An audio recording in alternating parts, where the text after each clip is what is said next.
Good afternoon, ladies and gentlemen. Welcome into Hoopsville. I'm your host, Dave McHugh. We've got the coffee ready for those of you on the West Coast. We've got the water ready for those of you elsewhere where it is not late breakfast. Welcome into a live show on this Monday afternoon. Thanks for taking the time to join us. Sorry we couldn't get a show in late last week. Crazy schedule. That time of year is just challenge to truly get it all done sometimes, but we were going to make a strong push here to the end of the season, end of December, between now and, about 2 weeks. We will have a handful of more shows while trying to tackle everything else. We will go until, Thursday the 18th, so in 10 days. We'll have 4 shows is our plan. Of the regular variety, we'll have 2 more top 25 shows this week and next week. And then we're taking our holiday break, like a lot of D3s, which we'll be talking about today. And we'll, of course, be out in Vegas for the D3Hoops.com Classic. And then we will be back here in January. Right now, so January 1st is a Thursday. All love to you all. I'm flying back the night before from Vegas. We're not going to be doing a show on New Year's. It'd be a cool idea if maybe we weren't traveling, but we'll be back on the air then January 5th.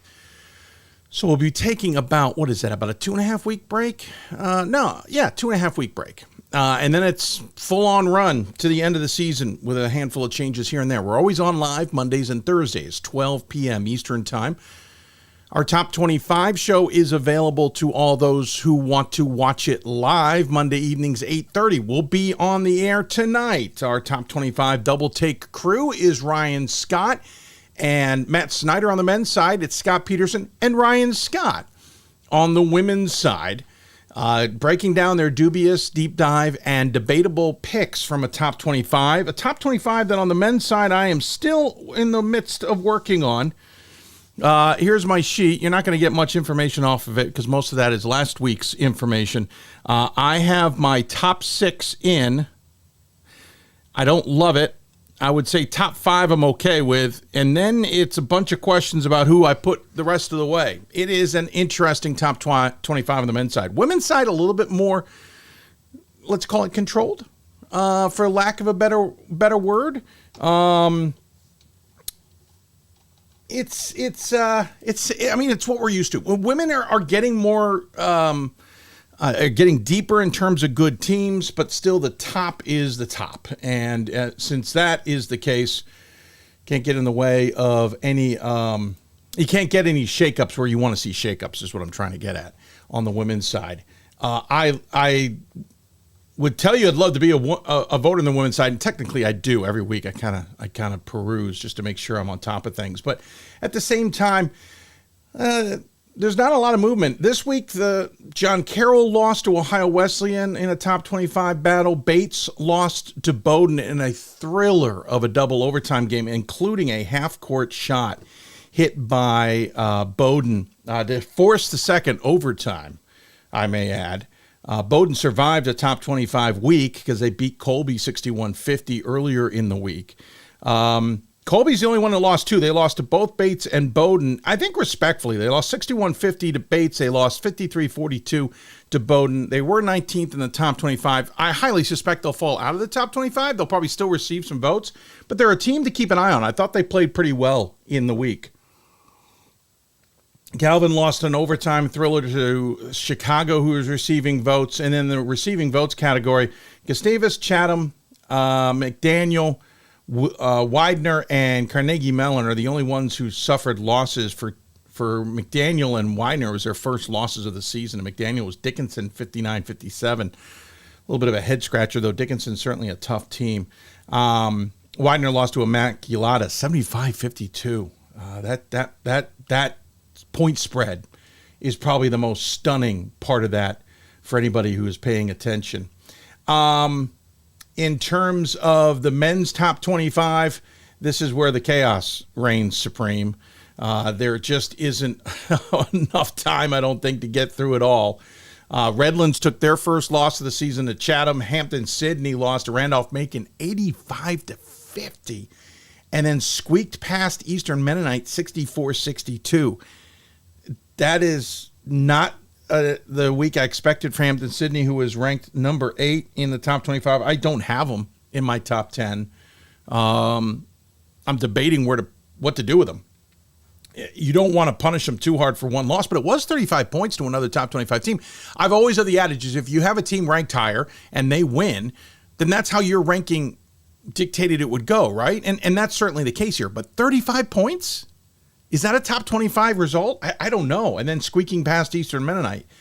Eastern Mennonite had an interesting week. I want to keep an eye on Eastern Mennonite this year. Illinois Wesleyan suffered a second loss of the season, this time the North Central 68-57. If you read Bob Quillman's tweets, sounds like IWU didn't play very well. I watched a bit of it, but not the full thing. Roanoke had a good week.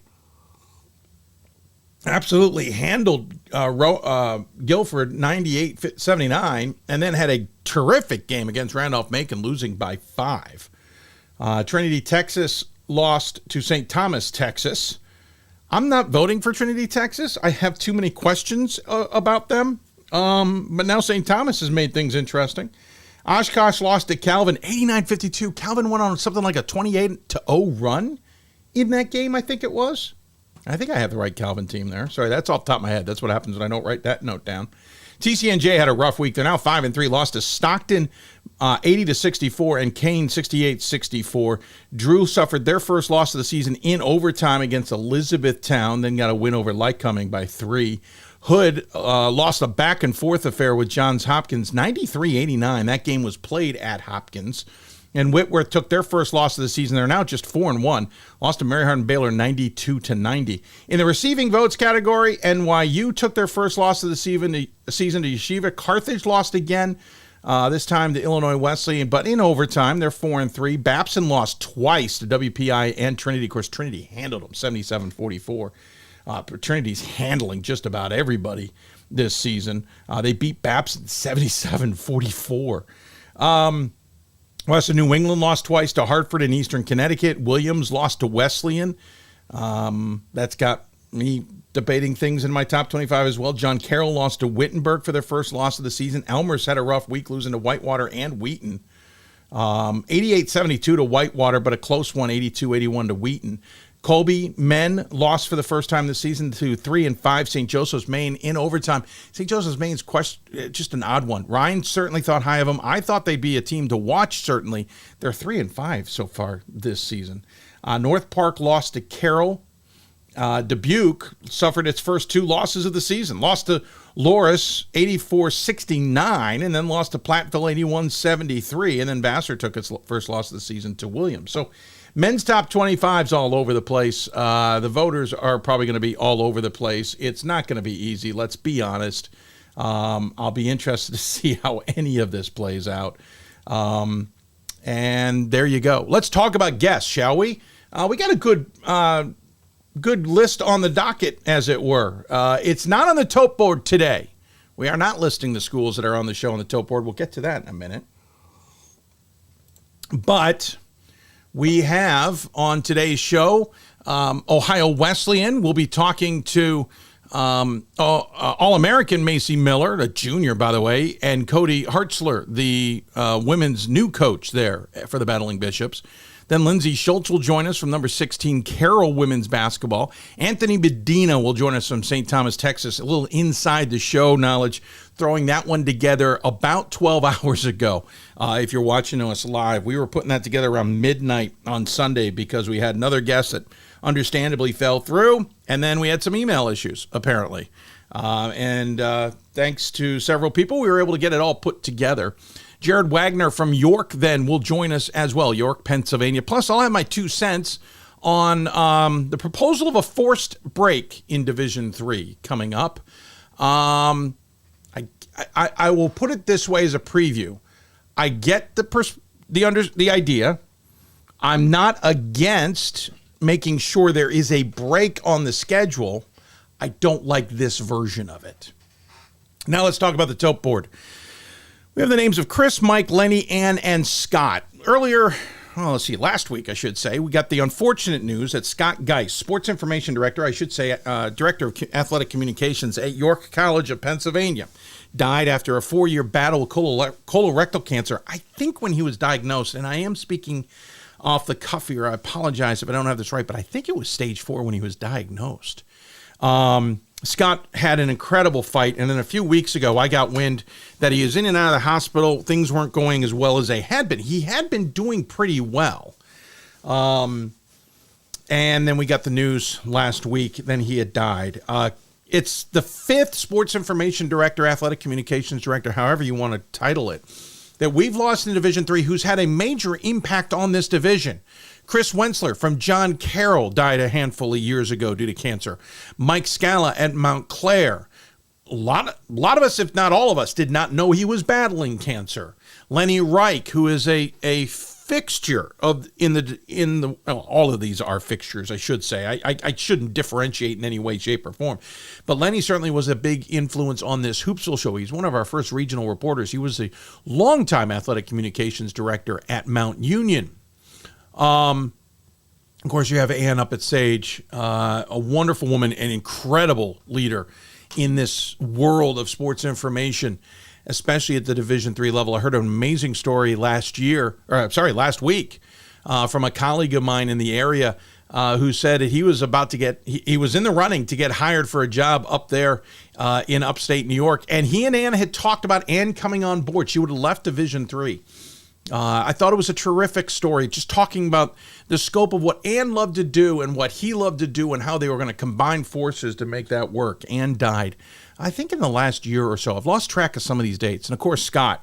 All different cancers. Colorectal, I think pancreatic might have been one. I could be wrong. Some of these are different, and I'm not getting them right. But as a result, we are dedicating today's show to Scott.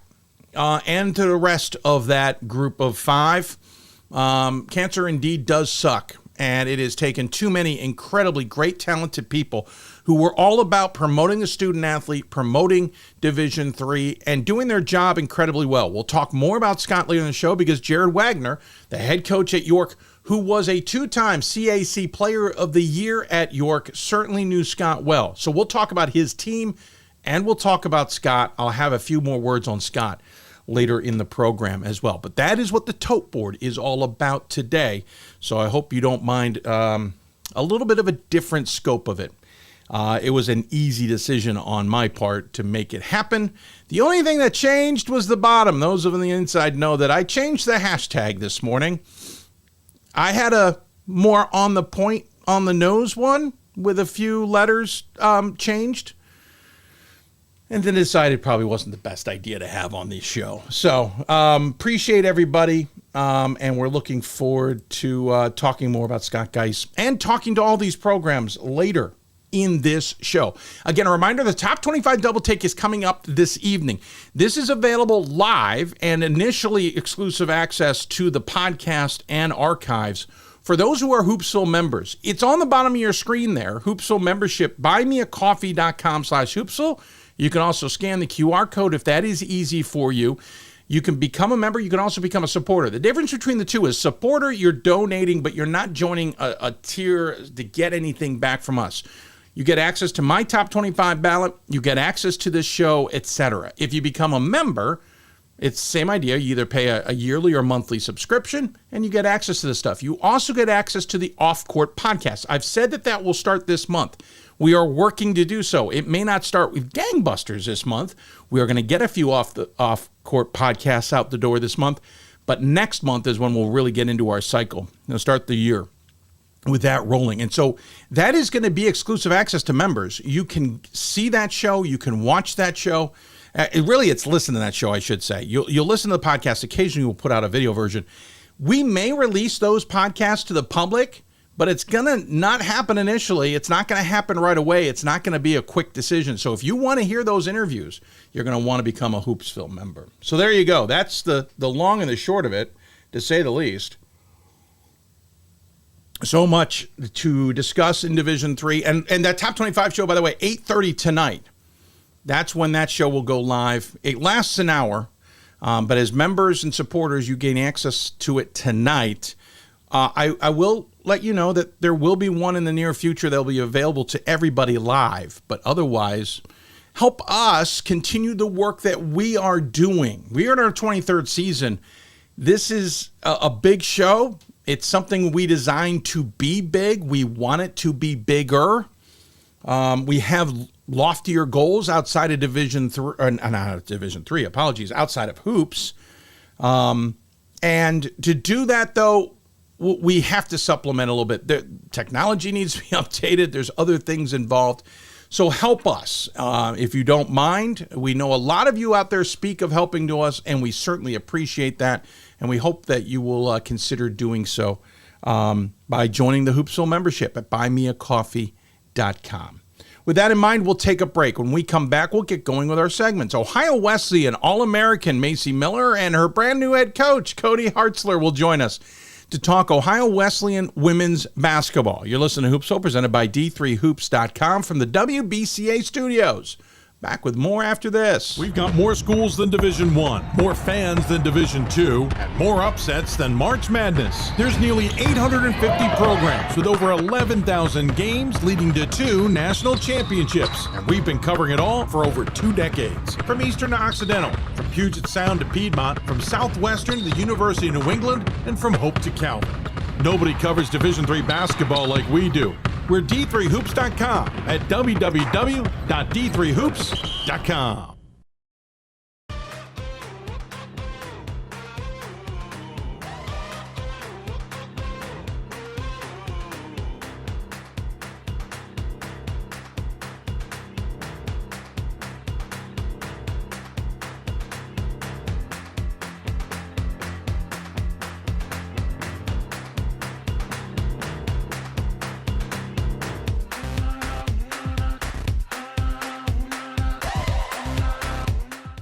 The National Association of Basketball Coaches is the nation's premier professional development and advocacy organization for basketball coaches at every level. The NABC strives to serve as the voice for coaches on national issues while advancing the core value of leadership, service, advocacy, education, and inclusion. To learn more about the NABC and to become a member, visit NABC.com and follow the NABC on social media at NABC1927. That's NABC.com or NABC1927 on social media. It's on us to stop sexual assault. In any way that we can. To get a friend home safe. To never blame the victim. It's on us. To stand up. To make our community safe for all. It's on us. It's on us to look out for each other at parties. It's on us. To be more than just a bystander. To step up and say something. It's on us. All of us. To stop sexual assault. Learn how and take the pledge at itsonus.org.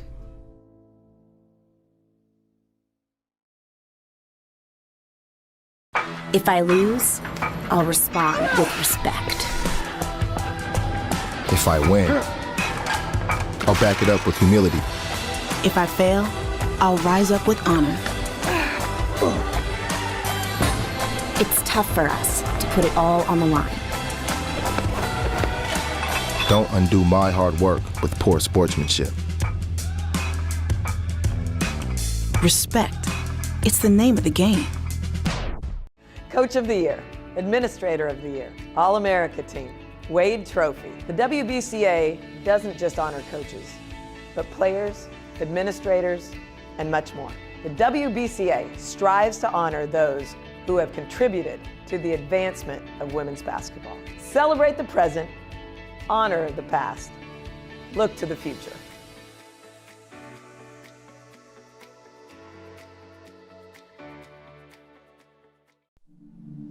I used to never really talk, ever. I was afraid if I said something wrong, everyone would laugh at me. But then I started to play golf with Special Olympics. It helped me to find my voice. And now everyone else is speechless.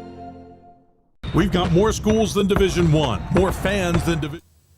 Welcome back to Hoopsville, everybody. As we roll along on this Monday afternoon, we are into December. Time is flying way too fast.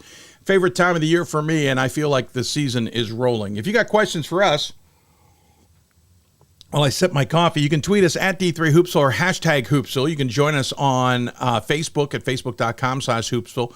Also available on Instagram and Threads and Blue Sky, and I think it's Blue Sky, whatever. Lots of different avenues. Admittedly, we haven't used the butterfly all that well this year. We're going to try and get back into it with more gusto in January. You can also email us, hoopsville at d3sports.com. We are streaming via Hudl on lots of avenues, but mainly YouTube right now as well.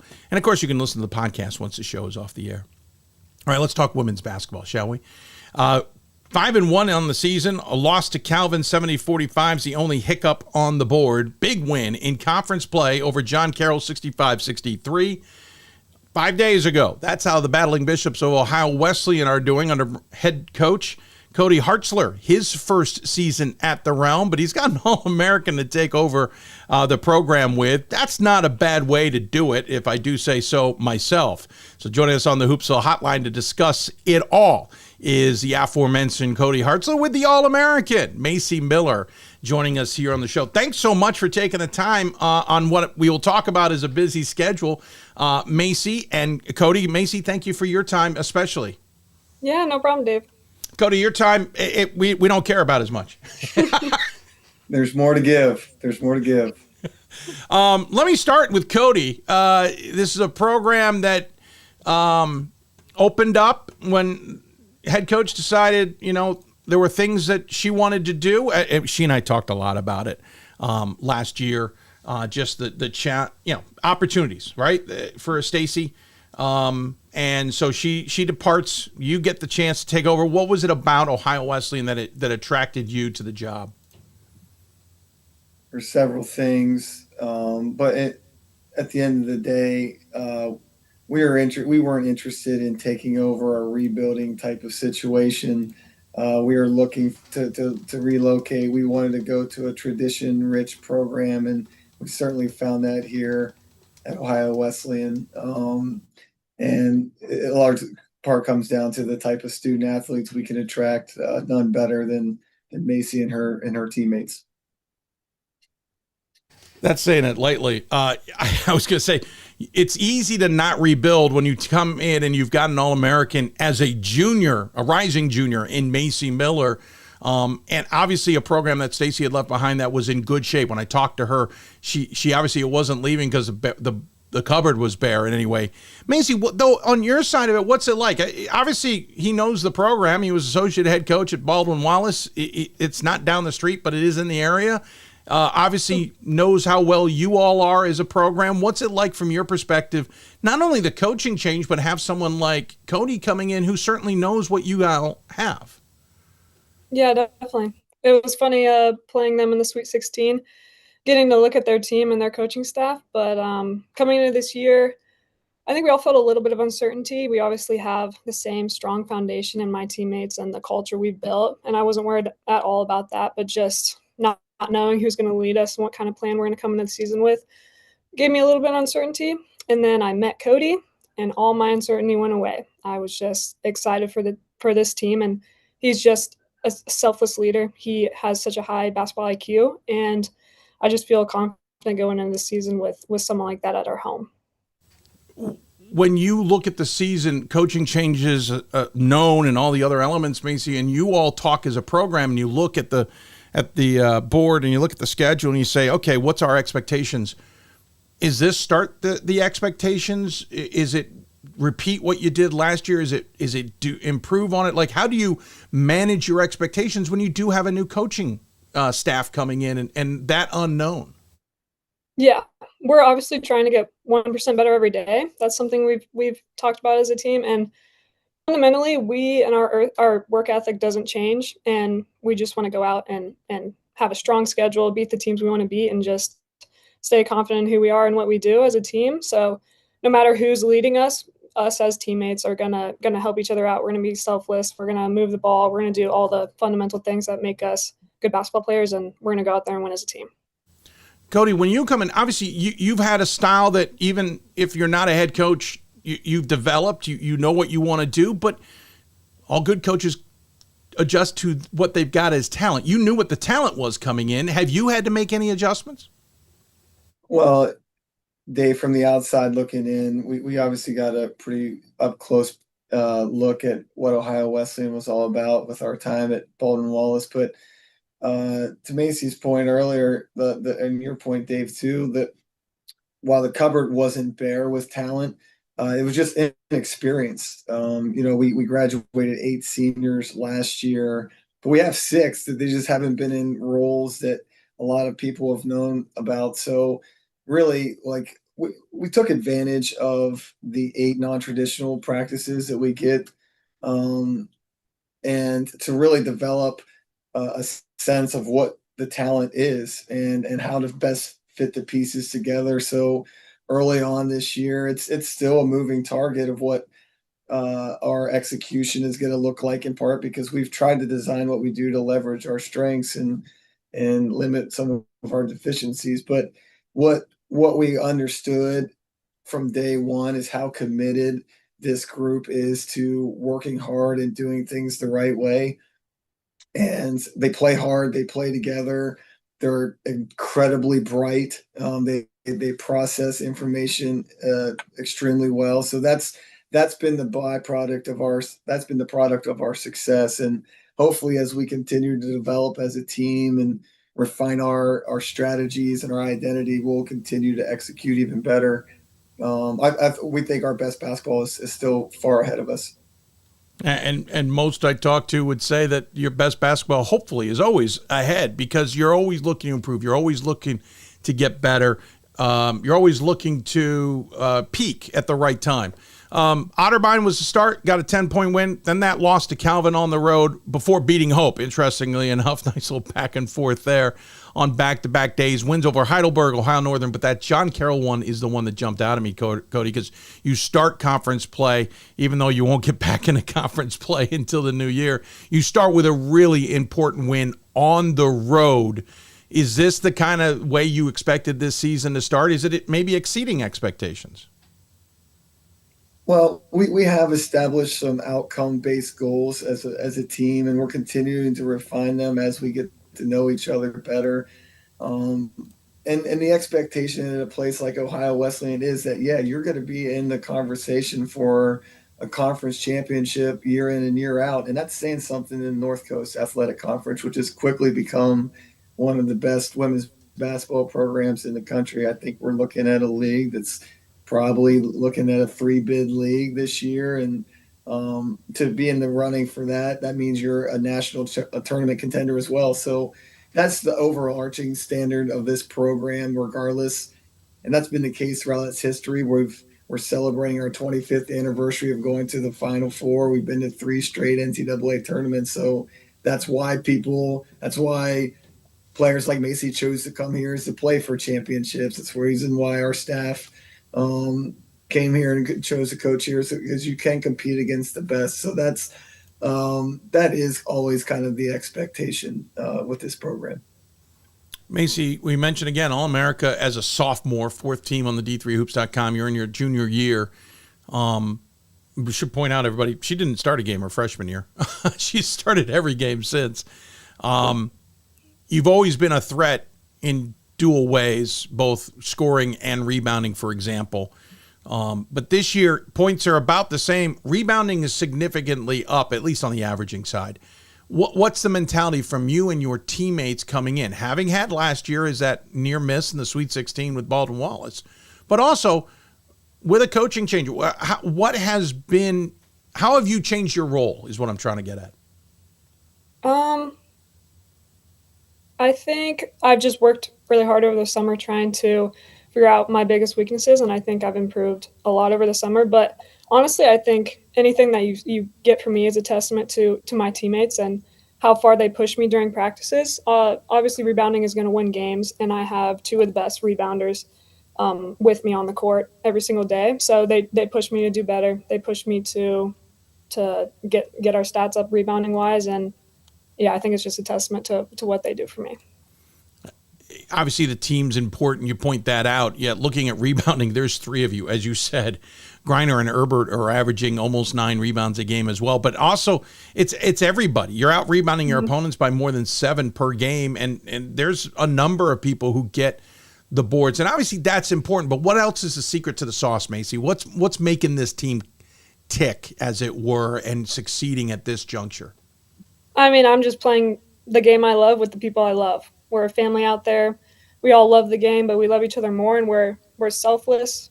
We're great distributors. We want to share the ball, and we know what it takes to win. We're in a huge conference, like Cody mentioned earlier, and all our games are going to be super competitive, and we just know whoever wants it more is going to win. And I know I want it more, and I know my teammates want it more, and we push each other every day in practice. And when it comes to game day, we know we're going to go out there and execute. Cody, you're an interesting juncture of the season. You played 5 games in November. You guys got into a routine of your schedules and you're playing. Had a game to start December, but then 13 days off before your next one. And then obviously the holidays, the battle. We'll talk about Macy's schedule in a minute, but you got to deal with exams and all that. How do you keep a team kind of focused on the right things? And I do mean right things, but at the same time not lose momentum when the entire schedule that you've had for the opening, arguably 2 months, has now kind of shooken up?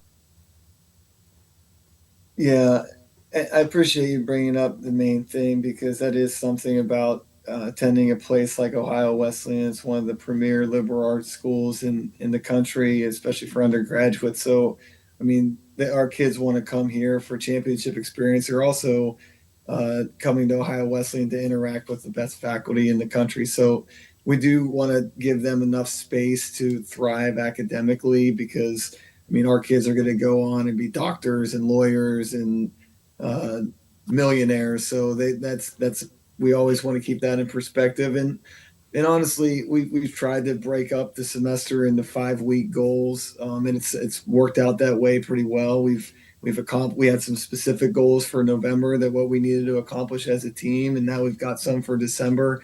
And we built in the fact that, we can install some more things and tweak our offense and defensive concepts when we do have sustained practice and you're not as worried about opponent preparation. There's an advantage to that, especially when you hit the ground running with like Otterbein, Hope, Calvin. You've got to invest a lot of time and opponent preparation for that. So now we get to really refine who we are as a team. And I'll just say one other thing, Dave, when you come to talking about that, how do you manage it? We are so blessed with our associate head coach, Susan Smith, too, who's been on staff for the last 3 years, going into her 4th. She's a head coach in her own right. She has been instrumental in helping us navigate what it looks like this time of year at Ohio Wesleyan, but just an incredible resource that our program has as well. Oh, great shout out. The assistants and the support staff are so important to everybody. Macy, let's talk about the schedule. You're an exercise science major. You mentioned to me in pre-show that what I didn't realize is we were really wedging ourselves in the middle of a busy schedule for yourself today. Give us a sense of what's going on today, this week, et cetera, that's changing up this routine for you all in terms of basketball. Yeah, so it's just exam week. We are student athletes. We know what this entails, and we're just, all my teammates are great athletes, but better students. So we have no problem with exam week.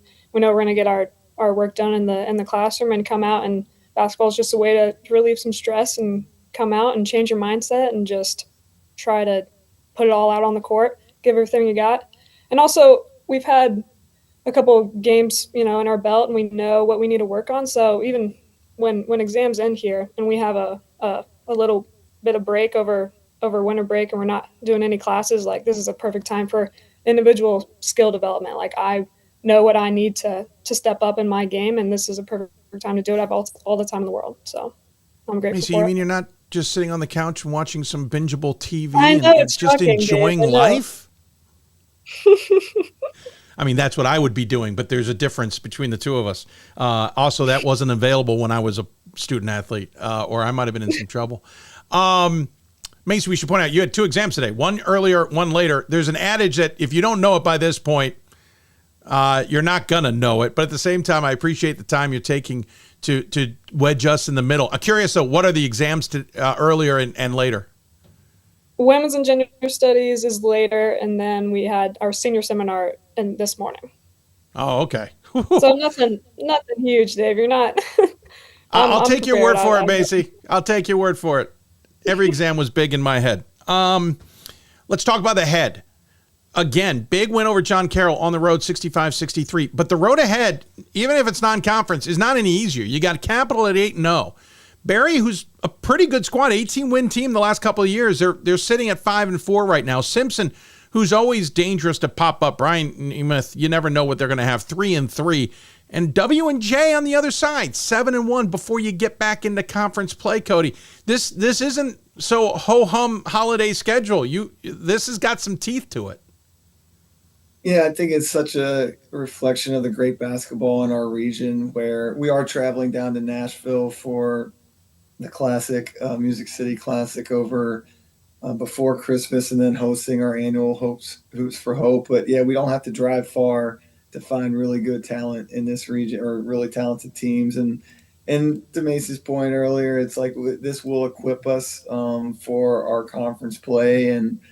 And once you've ascended to a place where, you're going to get everyone's best shot every night. So we've got to prepare ourselves and challenge and schedule. And we've certainly done that. And, it's just a great opportunity to see what different teams give us looks at and just continue to develop as a program.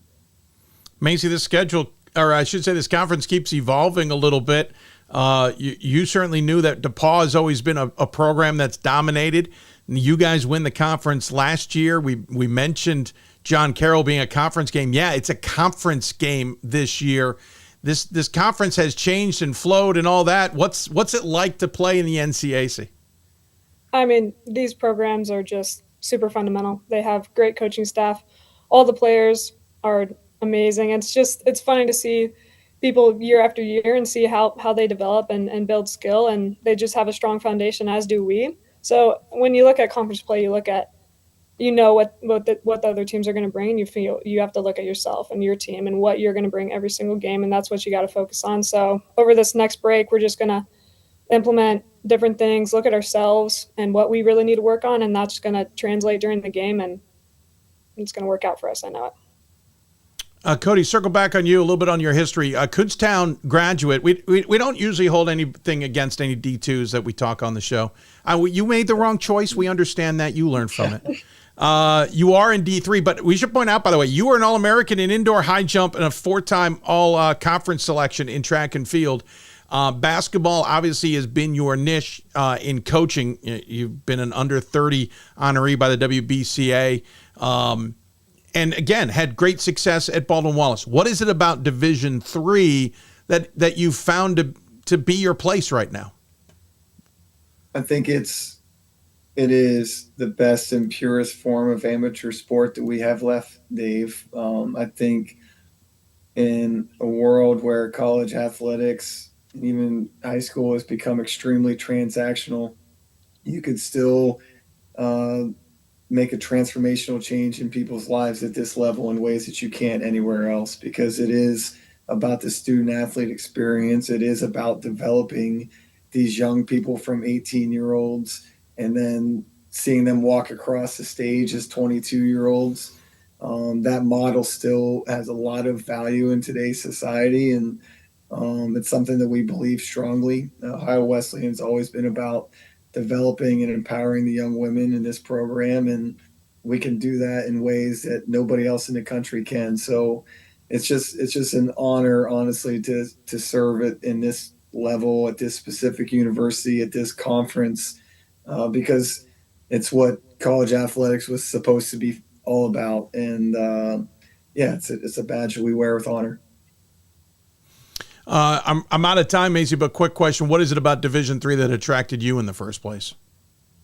I mean, I think some people have a mindset around D3 that we just don't take it lightly. Like, we're out there playing it like we're playing Division I basketball, and we also have the opportunities to really excel outside outside of the court and in the classroom. So I just have an amazing group of professors and classmates, and I just have built such a strong community that I don't know if other divisions really can say the same. So I just don't take it lightly. I go in and, work my butt off, and so do all my other classmates and students. So yeah, I wouldn't want anything else.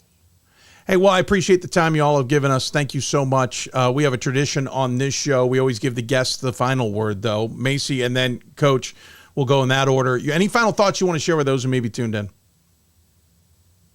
I don't know. I just feel blessed. I'm playing the game I love with the people that I love.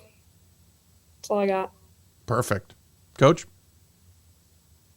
Dave, we just want to lift you up and everybody at D3 Hoops for covering Division III basketball, especially on the women's side. We've got such great stories to tell with people like Macy and her teammates, and you guys give a really cool platform for student athletes that are doing it the right way for the right reasons, and we just appreciate it. Well, thank you. It's a lot easier when individuals like yourself can wedge us into exam schedule and everything else. So I appreciate the time you all have given us as well. Thanks for helping us do all of that. You all, good luck. I can't wait to see how this all plays out. Looking forward to seeing how not only this season, but even next season plays out as well. We got another year of Macy after this. Cody, thank you for your time. Macy, for yours as well. Have a great holiday season. Look forward to catching up with you down the road. Thank you, Dave. Cody Hartzler and Macy Miller joining us on the Hoopsville Hotline. Certainly great to chat with them and great insight on the idea of being a student athlete, especially this time of year when the schedule is constantly changing. When we come back, we'll stick with women's basketball. Head out to Carroll, talk to the Pios about how things are going out there. They're off to a good start. Lindsay Schultz will join us to talk about her program. You're listening to Hoopsville, presented by D3 Hoops in the WBCA studios. Back with more after this. For the love of the game. But for those of us who are Division III student athletes, it's more than that, a lot more. Sure, the game is important, but as we work so hard to build both mind and body, it's more about team.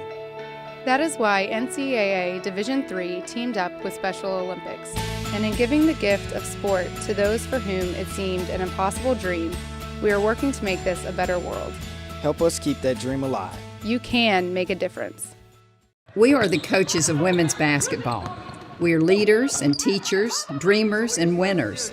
We are professionals who conduct ourselves ethically and with integrity. We place the education, safety, and well-being of the athletes we coach above all else and teach them the fundamental values they need to succeed in life.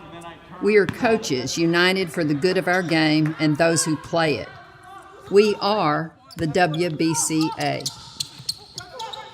We've got more schools than Division I, more fans than Division II, and more upsets than March Madness. There's nearly 850 programs with over 11,000 games leading to 2 national championships. And we've been covering it all for over 2 decades. From Eastern to Occidental, from Puget Sound to Piedmont, from Southwestern to the University of New England, and from Hope to Calvin. Nobody covers Division III basketball like we do. We're D3Hoops.com at www.d3hoops.com. The National Association of Basketball Coaches is the nation's premier professional development and advocacy organization for basketball coaches at every level. The NABC strives to serve as the voice for coaches on national issues while advancing the core value of leadership, service, advocacy, education, and inclusion. To learn more about the NABC and to become a member, visit nabc.com and follow the NABC on social media at NABC1927. That's nabc.com or NABC1927 on social media.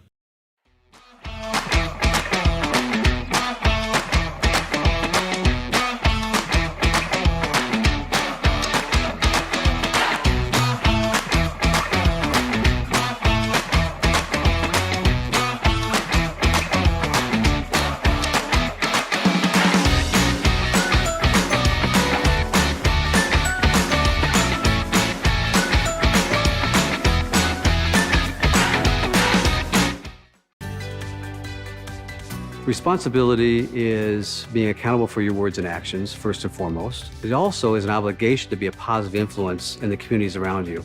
Being in a D3 program, you're going to have lots of different opportunities. You're not just an athlete, you're also involved in student life. Your academics are extremely important. We give a lot of our student athletes responsibilities right from the start by giving them leadership opportunities, by having them engage in the community, be a positive influence. That's being a responsible person. There are over 480,000 college athletes. Only 2% would go pro. That means over 470,000 will not get a shoe contract. No autographs. No private jets. No fan clubs. No Hall of Fame inductions. Instead, they will walk away with something much more valuable.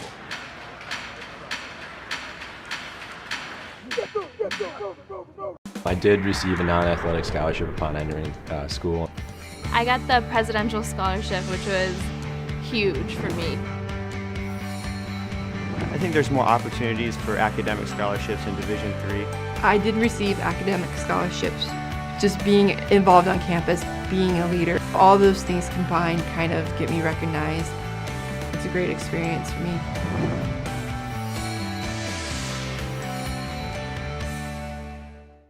For the love of the game. But for those of us who are Division III student athletes, it's more than that, a lot more. Sure, the game is important, but as we work so hard to build both mind and body, it's more about team. That is why NCAA Division III teamed up with Special Olympics, and in giving the gift of sport to those for whom it seemed an impossible dream, we are working to make this a better world. Help us keep that dream alive. You can make a difference.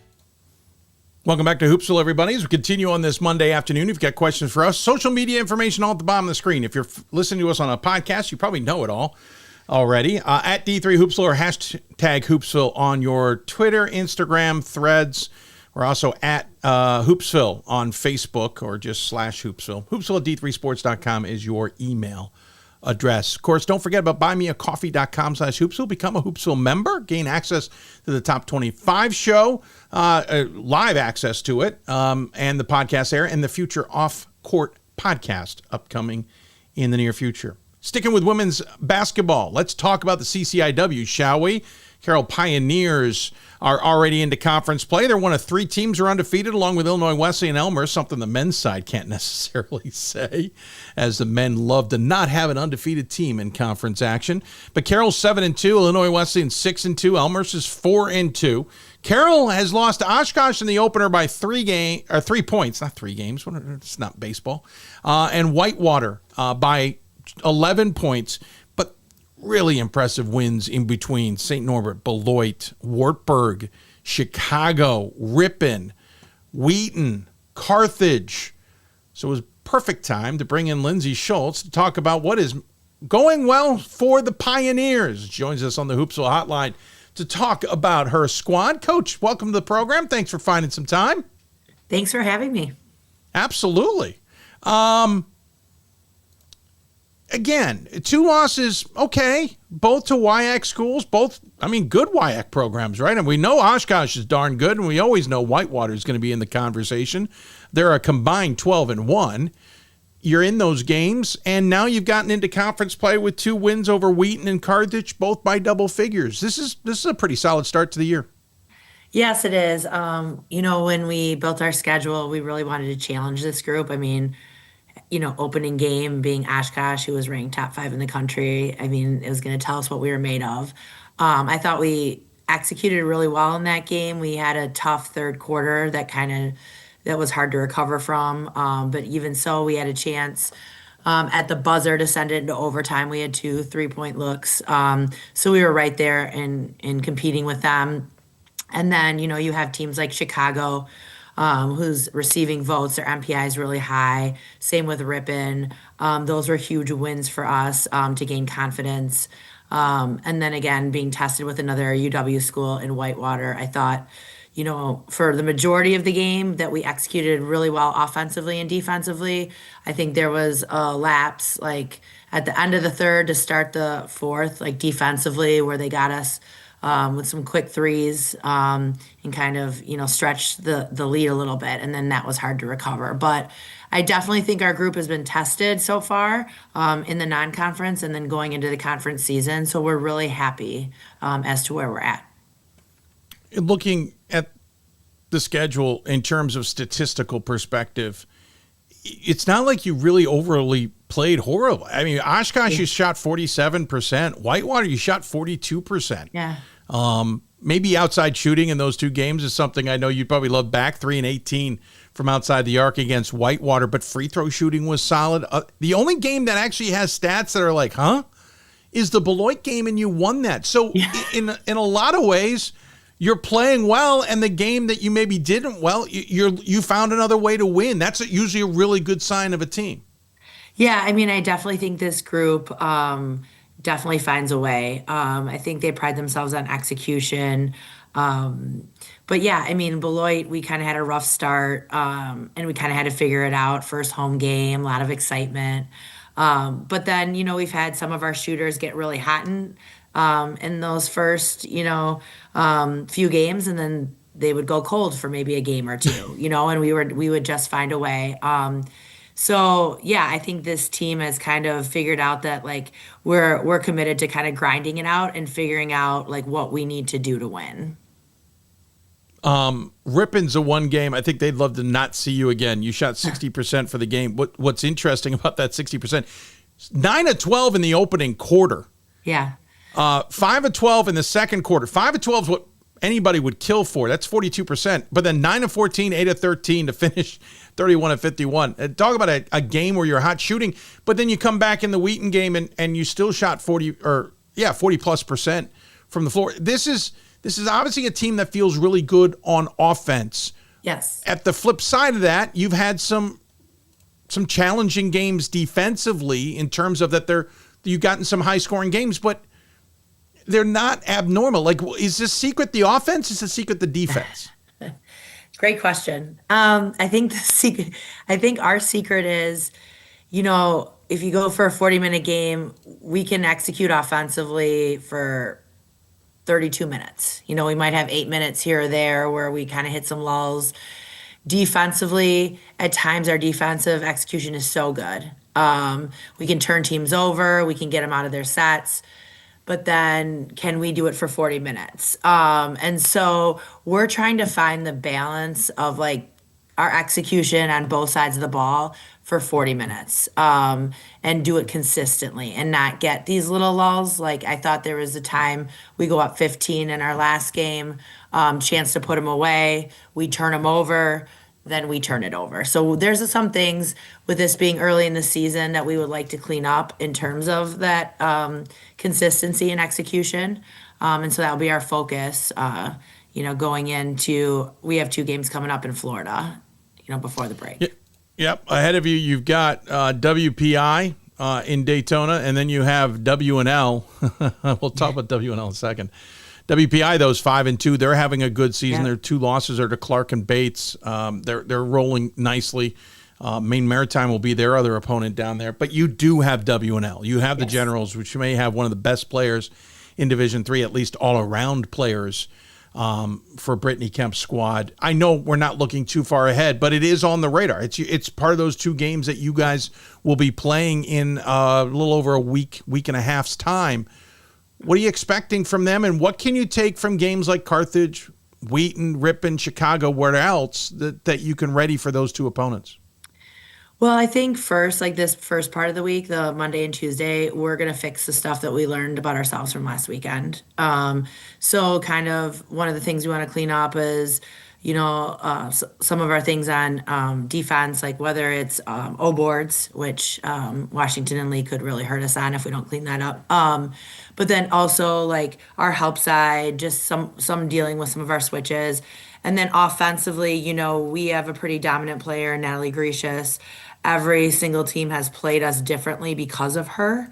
And so learning, just kind of seeing the 2 conference schools and how they played us, kind of keep learning how to keep executing our offense and moving the ball and making sure she can get the ball inside, get the ball outside. Our shooters are available. So the first 2 days are going to be about us. Haven't had a chance since Washington Lee is our second game. Haven't had a chance to really dive in and watch them yet. But later in the week, we will start preparing for both WPI and Washington and Lee as we head over to Daytona. You're averaging more than 13 points a game, better than your opponents. You're out rebounding your opponents by a handful. Tell me about this team that's making it click. If anybody's looking at the stat sheet, Natalie Gracias it blows out anybody's mentality. She is 59% from the floor, 34% from beyond the arc, 70% from the free throw line, averaging 22.5 points a game, 6 rebounds per contest. Obviously, it starts, at least statistically, with her, but you've got 2 others in double figures in Wisner and Locker. Tell me about how this dynamic is coming together. Yeah, I mean, I think, our program, we kind of play inside out first. We like to get paint touches, whether that's, off the dribble or to get the ball inside. So it starts with Natalie Gracias on the block. I think she's very tough to guard. She has great hands, great footwork, uses her body really well to seal. She's not that tall, but again, very skilled, uses her body well. And then we put shooters around her. So when you want to double her, off the double, both Wisner and Loker get really good looks. But then they've also kind of found their way in the offense and where their opportunities to score playing off their shot. Loker can kind of break you down off the dribble. So we've gotten to the point where those 3 have really learned how to work together and gel. And our whole team takes pride in just the best shot possible on offense. So. Again, shooting 46% from the floor. And you look at someone like Katie Barger, who may not take a lot of shots, but she hits them. She's 20 of 25 this season. Again, it's about, as you say, the best shot on the floor. There's hardly any players you're going to find who shoot lower than 40%. Again, you're outscoring your opponents. You're also keeping your opponents at 38% from the floor, 30% from beyond the arc. There's got to be a mentality of you might take the best shot, but you're forcing your opponents into just taking a shot, and it might not be the best one. Yeah, I think that's the biggest, thing from, in our program from last year to this year. We felt last year defensively, we weren't very good. We kind of let teams do what they want, get the shots that they want. We felt like that was our Achilles heel. We had returned a lot of players from the previous year that went to the NCAA tournament. Obviously we didn't win the conference tournament. We didn't make the NCAA. So that was kind of a chip on our shoulder, as a program. And the one thing that we really looked at was our defense. So we really challenged all of our returners and our incoming freshmen to be able to lock in on defense, both being able to guard on the ball, our help side, actually working together, as a unit. And I think now, this year, and I think that's the difference with the teams that we've had in the past, this year, this group takes pride in it. I think we have really good starts to games. I think we're locked in on scouting reports. We really try to take the team out of what they want to do. And so I think that's kind of where the program has grown from last year to this year. Yeah, tell me a little bit. Again, you point out you lose to Illinois Wesleyan in the conference tournament. They had a magical 28-2 season, 15-1 in conference play. They end up getting to the Elite Eight, losing to Oshkosh in that one. Just again, their only second loss of the season. You guys were 3 games behind them in second place in the conference. You were 3 games clear of Carthage and Wheaton, a game clear of Elmhurst. But what do we make of this season? Again, coming in, you've got your 2-0 in conference play already with wins over Wheaton and Carthage, and you will get back into conference play January 3rd with a game at Illinois Wesleyan. Might be nice to get that done, by the way, in the early part of the conference schedule. But what do you make of the CCIW this year? Yeah, I think, I was really impressed with both Wheaton and Carthage this last week. I think we're going to be a very competitive league. I mean, we did lose some significant players from the previous season. Obviously, Illinois Wesleyan is still very strong. They're ranked in the top 25.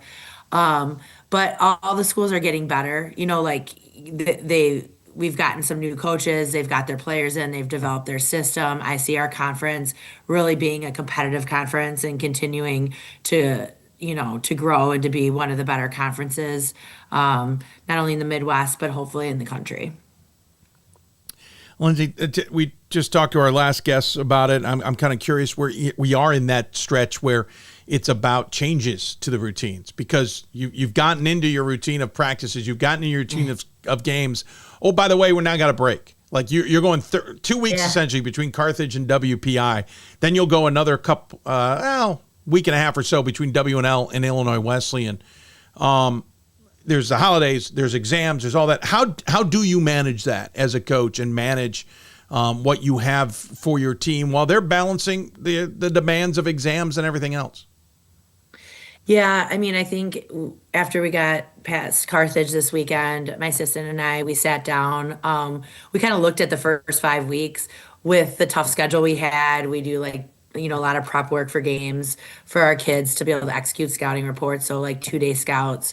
For us, we got exams, not this week, but next week. So we gave them an extra off day. We're trying, we're going to go back on these next 2 weeks. We got to be careful with exams. So, giving them make sure that they have time to study. But then, this whole week, like I said, it's going to be about fixing us. I think, the best part about starting conference is you're playing teams that know you and know your program. And so looking at, what they were trying to do against us, and that gives you a kind of a blueprint for what other teams might try to do, and getting our players better, developing our younger kids that we think with, eventually more skill, more execution, could come in, give our starters a couple more minutes rest. So we're going to kind of focus on us the first half of the week. But then, we were really happy with our team, this first 5 weeks and the wins they had and their execution. And so we're trying to give them a little bit of a break to get ready for that finals week. Yeah, certainly logical. And by the way, I should point out, it might be nice that you get Illinois Wesleyan right out of the gate. You're going to know what you've got as a team, and then you're going to be done with them by the 24th of January to understand the dynamics of what you need to play for the rest of the way. Granted, that's an Illinois Wesleyan on paper. Who knows what you're going to find when you face them on the court, as it were. Appreciate the insight. Appreciate the understanding. I guess the only other thing is, have you all fully adjusted to this conference from where you had been, or are you guys still trying to figure things out? No, I feel so this is my 10th season as head coach. This is our 10th season in the CCIW. Years 1 and 2, 3, 4 were pretty rough. We really struggled in those first years, but now, seeing the level of play in the CCIW, seeing how competitive it is, helped us establish our recruiting strategy, what type of players we want. We feel like we're getting the kids that can compete in the CCIW. We have a really good feel now for all the conference schools and kind of the systems they run. And, so I think, we feel pretty settled in the CCIW. I think it was a great move for Carroll to go into a more competitive conference. And I think in the last 4 years, we've been in the top 3. And so we feel pretty good about, being able to compete at that level. And just as you got comfortable with this conference, it changes next year. Yeah. Yes. You're going to have to deal with another team and get in things adjusted. 2027-28. Yeah. Oh, is that 27-28? You're right. I apologize. Yes. I'm jumping the gun by a year. I see announcements. Yes. I just want to put them in place. Let's just go. Yeah. Get it. We don't need this 2-3 year walk up. I know why we have 2-3 years in between announcements and happenings, but in my head, it's let's just go. Let's just go. But again, ever changing, and Division III is ever changing, and you have a unique perspective on that. You come from a university where you played for a number of years in Cardinal Stritch and the NAIA that has closed. There's a lot of schools that could go through that. That dynamic's always at play too, right? Correct. I think, a lot of NAIA's, multiple D3 school privates have closed over the years, which is really unfortunate. We feel really fortunate at Carroll that our enrollment's strong and, the university is doing really well. But unfortunately for some small private schools, it's a struggle. And so it can change at any moment. Yeah, unfortunate for many. Coach, appreciate the time. I hope you enjoy the rest of your holidays, at least the break you get here before heading to Daytona. I'm so sorry. You're going to really struggle on that I'm trip, hoping we I'm see sure. the sun this time. Last time it was rain. They're still going in the ocean, but it's not the same when the sun's not out. Yeah, fair point. That's fair. Yeah, but still it's Florida. Yeah. Northern Florida, but still Florida. It's warmer than I know it is there. 100%. We still have snow on the ground, and it's like 15 degrees right now. I was going to say, I was curious. I know it's chilly here in Baltimore. I can only imagine what it's like out there right now.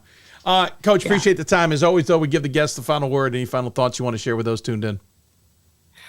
Just thank you for having us on. We're really excited about this upcoming season, and go Pios. Yeah, well said. Congratulations on the start. Looking forward to seeing how it plays out from here. Thanks for the time, and good luck. All right, thank you. Lindsay Schultz joining us here on the Hoopsville Hotline. Appreciate the time she gave us to do so.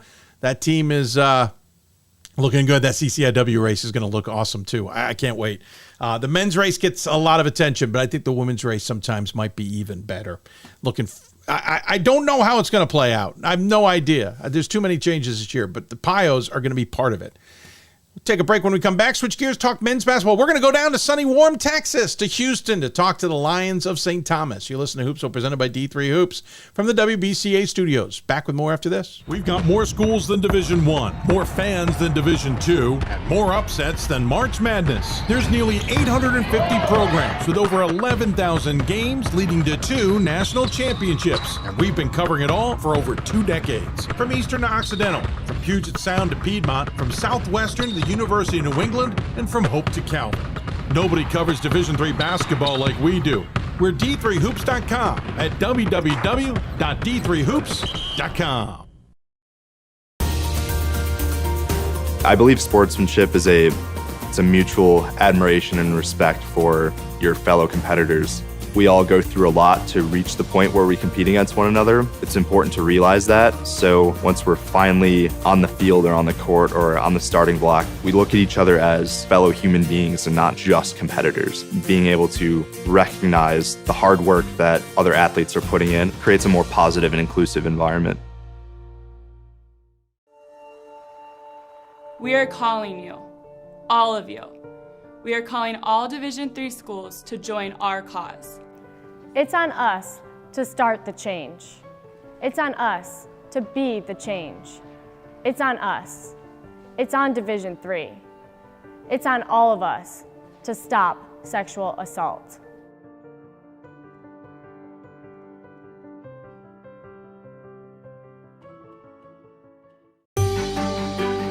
Comprehensive learning is being able to adapt to experiences and apply the things that I learned.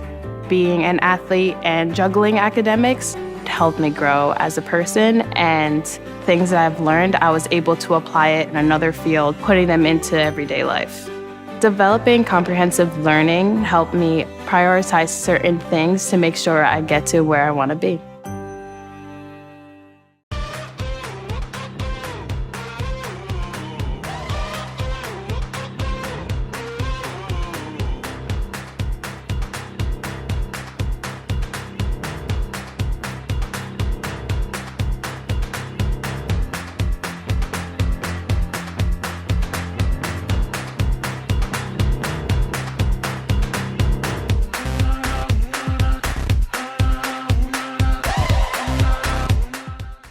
Coach of the Year, Administrator of the Year, All-America Team, Wade Trophy. The WBCA doesn't just honor coaches, but players, administrators, and much more. The WBCA strives to honor those who have contributed to the advancement of women's basketball. Celebrate the present, honor the past, look to the future.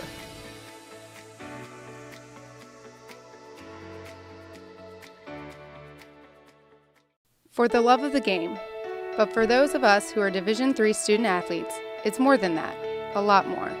Sure, the game is important, but as we work so hard to build both mind and body, it's more about team. That is why NCAA Division III teamed up with Special Olympics. And in giving the gift of sport to those for whom it seemed an impossible dream, we are working to make this a better world. Help us keep that dream alive. You can make a difference.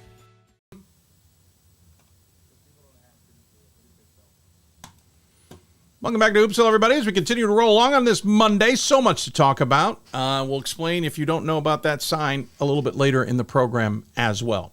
I'm your host, Dave McHugh. Lots of information on the bottom of your screen if you're watching us live on how you can interact with us. Thanks to those of you joining us on the live stream. We are paying attention to that, so feel free to chat there if you want to, or email us hoopsville at d3hoops or d3sports.com. Don't forget to become a member of Hoopsville as well at buymeacoffee.com/hoopsville. Switching to men's basketball, going down to Texas, thanks to the late minute addition to the show. We're going to be talking about the Lions that I'm watching prowl down there in Houston area. They are off to a tremendous start at St. Thomas. They got 3 wins to start, then had a narrow loss to WashU at WashU before beating Hardin-Simmons in overtime, have beaten Mary Hardin-Baylor, and knocked off Trinity, Texas just 2 days ago. Get a little bit of a break, but not going to get much easier. They've got Colorado College and then Mary Washington and Marietta, all before the Christmas holiday. To talk about the St. Thomas, the only one now in Division III men's basketball team, joining us on the Hoopsville Hotline. And you're going to have to forgive me, folks. I have the wrong graphics up, so we'll fix this later. But I got to get them into the show. So joining us, it is not Jared Wagner, as it says on the screen. It's Anthony Medina. Coach, welcome to the show. How are you? I'm doing good. Thank you for the invite. I appreciate it.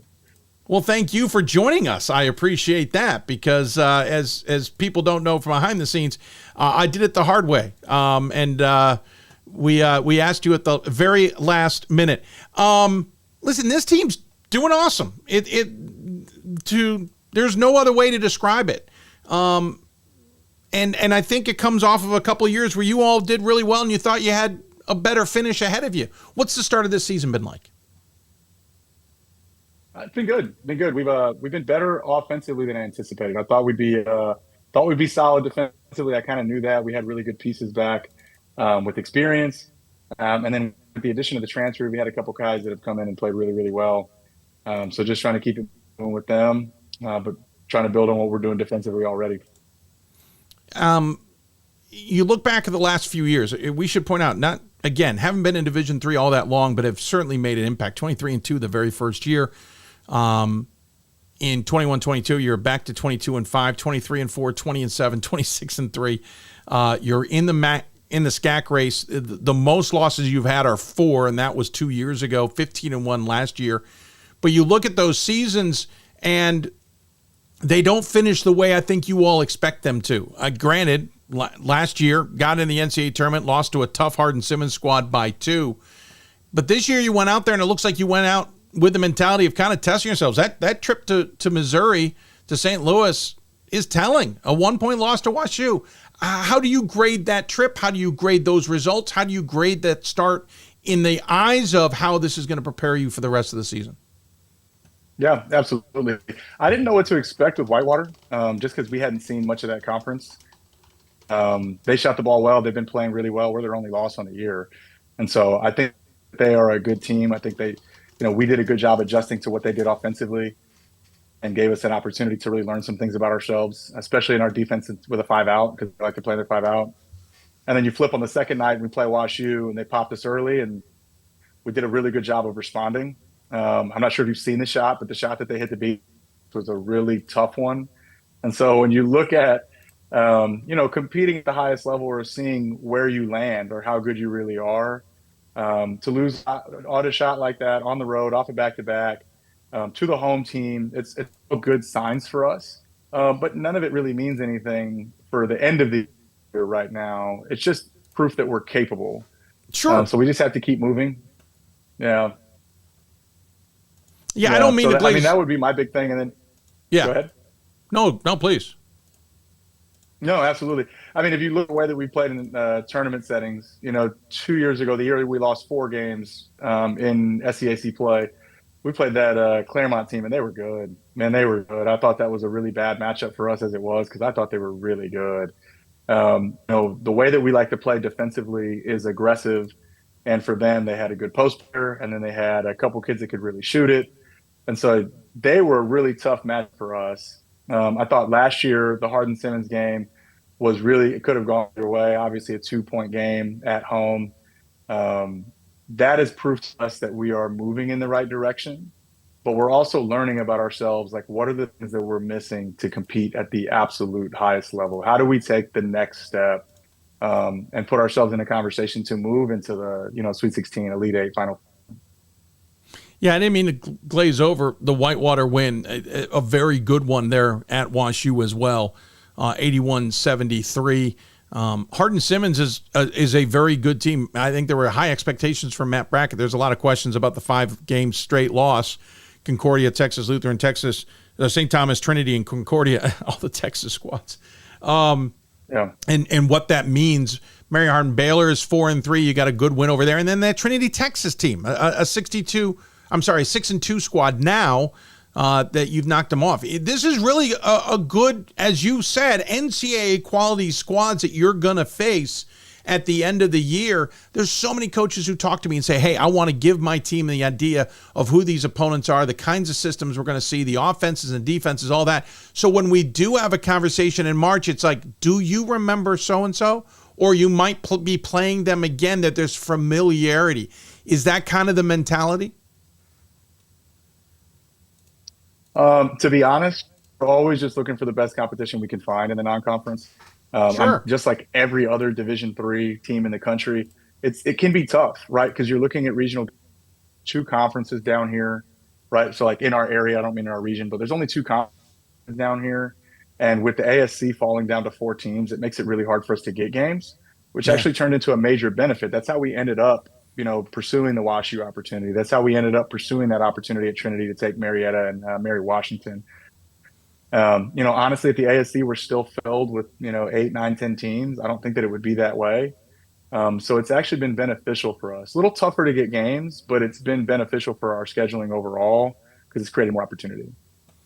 Interesting. And by the way, the SCAC's kind of evolved as well. You don't have Trinity and you don't have Southwestern as conference foes, but obviously you kept Trinity in the mix in the recent game, and that it's logical, right?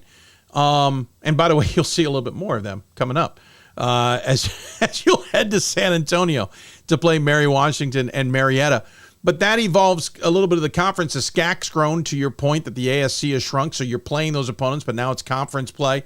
It's kind of an ever-moving target. And then your location in Houston is playing a role in this too, right? Mary Hardin Baylor is, I think, your closest opponent. I don't even know the distance on that. Hour and a half? They're probably 2.5. 2.5. Max. Yeah.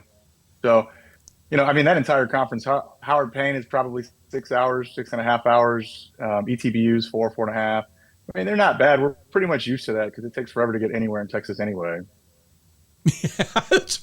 The stories I hear from all my Texas coach friends of climbing in the bus or the van and then heading across state and showing up a couple days later.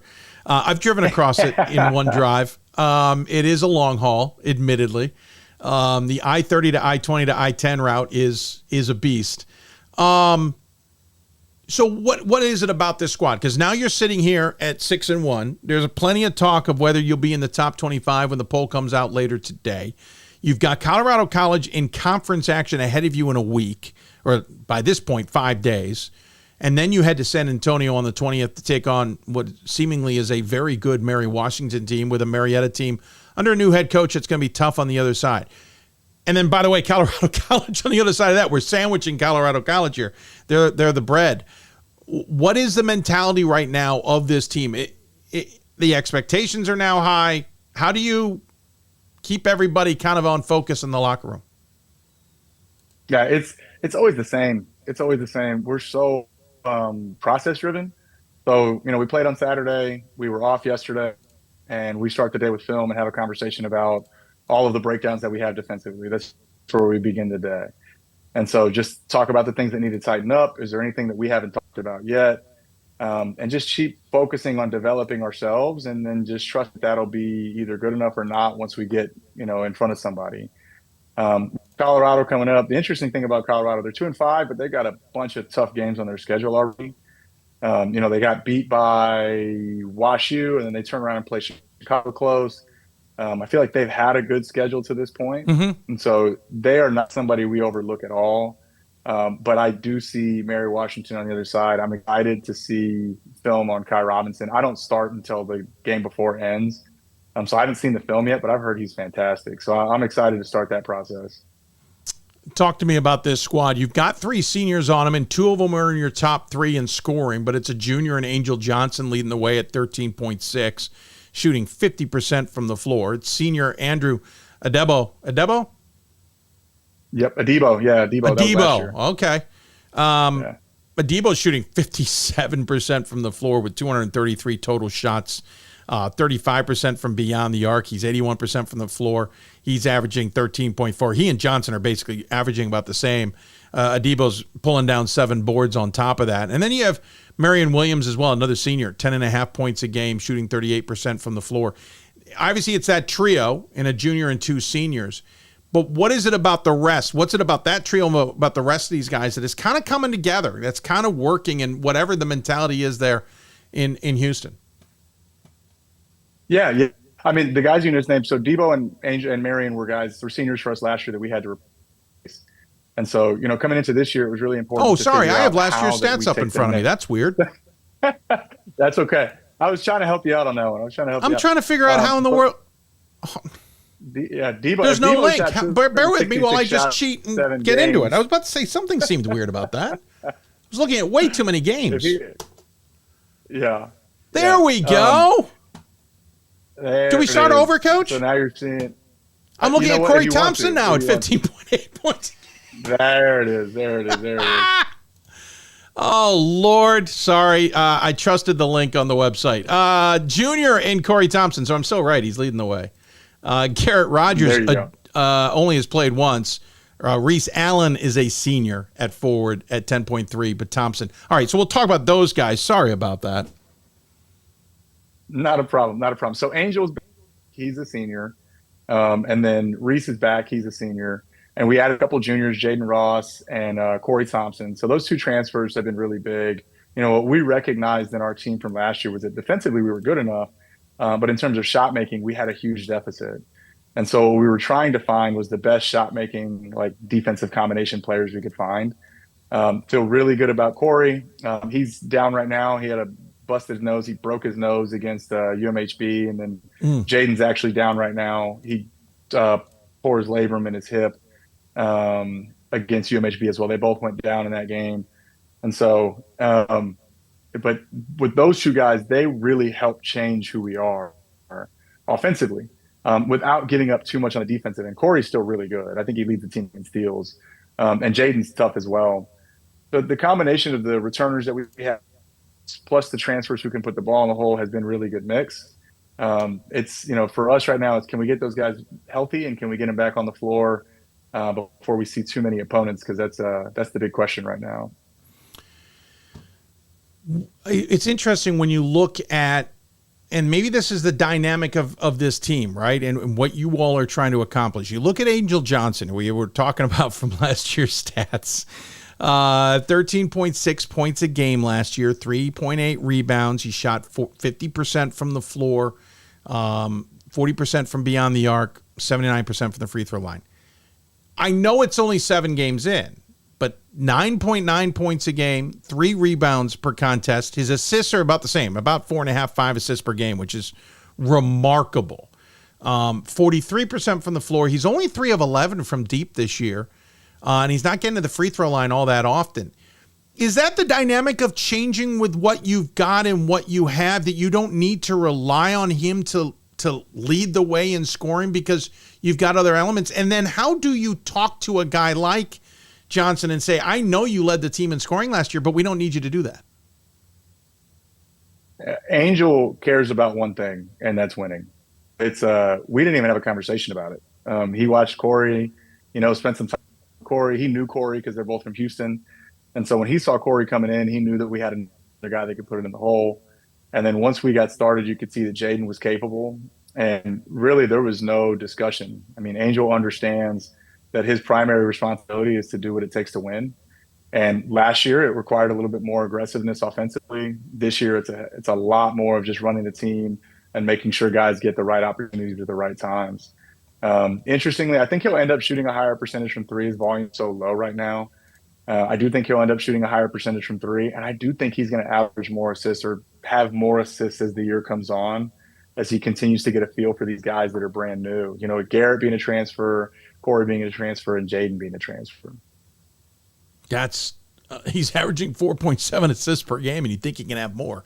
He can do it. He can do it. That's stunning. Of course, everybody else has to make their shots, right? Yeah. But I love the dynamic of hearing a student athlete say, or not even say it, just be like, I know what my role is, and I'll adjust accordingly. I don't need to have a conversation about it. That's the maturity of a team. And when you hear about those kinds of things, you start looking at a team differently, going, oh, they may have that X factor where the coach doesn't have to remind them every day about why you got to do this to be unselfish. They already know it. Yeah. And with guys like that leading the way, right? And the truth is that he's probably not in the locker room telling people that. He's just showing them every day. We do what's best for the group, and that means playing defense every single possession till the possession is over, and then sharing the ball and letting it land where it lands. I know you're busy. I wanted to get to, you touched on it, but I didn't talk on it because I wanted to get to the end of it. You did play a exhibition game against UTEP. For those who don't know the language, that's Texas El Paso in Division I. Of course, a game that counted for them. This was one of those, we already saw 3 Division III women's teams beat D1s this year. You almost became the men's team. Again, doesn't count for you all, but it counts when you approach it. It counts when you're on the floor. You go to overtime against UTEP. You nearly knocked them off. What kind of confidence does that build? What kind of mentality does that have? Or do you worry about the double-edged sword of maybe being let down because, if we can almost beat UTEP, we can beat anybody? Yeah. Now, 2 things about that. First of all, I'm from El Paso. Not a lot of people know that. I was born and raised there. And so that was a really big one for me. Huge opportunity to get to go play that game. That's cool. Be in the Haskins Center. Man, I grew up 15 minutes from the Haskins Center. That's cool. Getting to show the guys my favorite spots in the neighborhood I grew up in and things like that. Cool. But with that game specifically, the reality for us going into the game was that we demonstrated to ourselves that we can apply what we do offensively and defensively to bigger, stronger, faster players, right? So there's not a physical position that's going to be taken from us. We can still be effective against bigger, stronger, faster players. And so that lesson is big and is good enough for me. And I think that those guys walked away from it the same, not probably disappointed that we could have won that game. We had some mistakes, missed some free throws down the stretch, but I think the truth is they walked out after that one knowing what our potential is, which is also why we came back to practice the next day and just hammered them about all the things we did wrong to make sure we stay humble because we can't let a close loss. We still lost, guys. We still lost. Why do I have a feeling you would have done that in a win? Yeah. We try. The reality is we do the same thing every day. We show them all their breakdowns. We talk about the biggest holes in the boat. That's what we call it. And we just talk about filling the biggest holes in the boat every week. And that's what we did after the UTEP game. But it was a fun one. My family was there. We had family and friends. There were 80 people there sitting in our section watching the game. It was cool. Cool experience. Pretty amazing. First, again, thank you for agreeing to come on this show at the last minute. We literally were texting at around midnight, respectfully, because it took a while in our conversations to get this all set up. I appreciate you finding the time to join us. And congratulations. Tremendous season. Really looking forward to seeing how this continues to play out. Obviously, it's not going to get any easier, especially if the spotlight gets brighter. But SCAC play is going to be a meat grinder, and I'm looking forward to seeing how you all might get out of it. In the meantime, we always give the guests the final word. Any final thoughts you want to share with those tuned in? No, honestly, it's a simple one. It's just I appreciate the Division III community. It's something that we transitioned to a few years ago and just started to develop relationships, getting to know new people, seeing what people like yourself do to help promote the level and promote good basketball. I think, just being a part of it and getting to finally be immersed in the community and be part of the community has been really good for me, and I've enjoyed that. Well, it's been fun to have a St. Thomas in here. We missed the Minnesota, but we are thrilled at the Texas replacement. I appreciate that. You guys continue to have a good season. Good luck both at Colorado. We should point out you're playing that one on the road first and back in San Antonio. And we'll look forward to catching up with you down at the end of the season. Sounds good. I appreciate it. Thank you. You bet. Anthony Medina joining us here on the Hoopsville Hotline. Team is one to watch, and I'd be lying if I told you my top 25 ballot this week doesn't have St. Thomas circled as a team. I got to find a way in to my ballot. Man, it is a tough ballot this week. A lot of good teams deserving. A lot of good teams you just don't know what to do with. St. Thomas, one of those I got to figure out. But that conversation certainly helped. We'll take a break. When we come back, we'll jump to York, Pennsylvania, straight up the road from here without leaving the studio. We'll talk to the Spartans about the team taking over a program and the loss of an icon. You're listening to Hoopsville, presented by D3Hoops.com for the WBCA studios. Back with more. The National Association of Basketball Coaches is the nation's premier professional development and advocacy organization for basketball coaches at every level. The NABC strives to serve as the voice for coaches on national issues while advancing the core value of leadership, service, advocacy, education, and inclusion. To learn more about the NABC and to become a member, visit NABC.com and follow the NABC on social media at NABC1927. That's NABC.com or NABC1927 on social media. Something I discovered in myself is that if I have a goal, then I can accomplish it. It's a well-rounded experience. At a Division III school, you primarily a student athlete, so the school is really shaped around you developing yourself as a complete individual. It helps a lot that you have a family with your team that can guide you.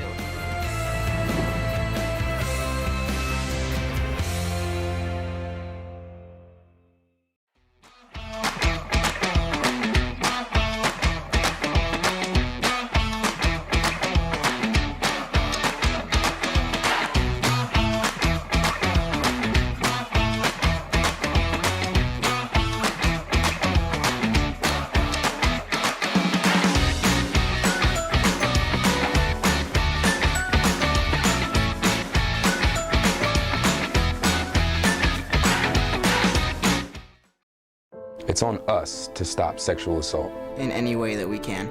To get a friend home safe. To never blame the victim. It's on us. To stand up. To make our community safe for all. It's on us. It's on us to look out for each other at parties. It's on us. To be more than just a bystander. To step up and say something. It's on us, all of us. To stop sexual assault. Learn how and take the pledge at itsonus.org.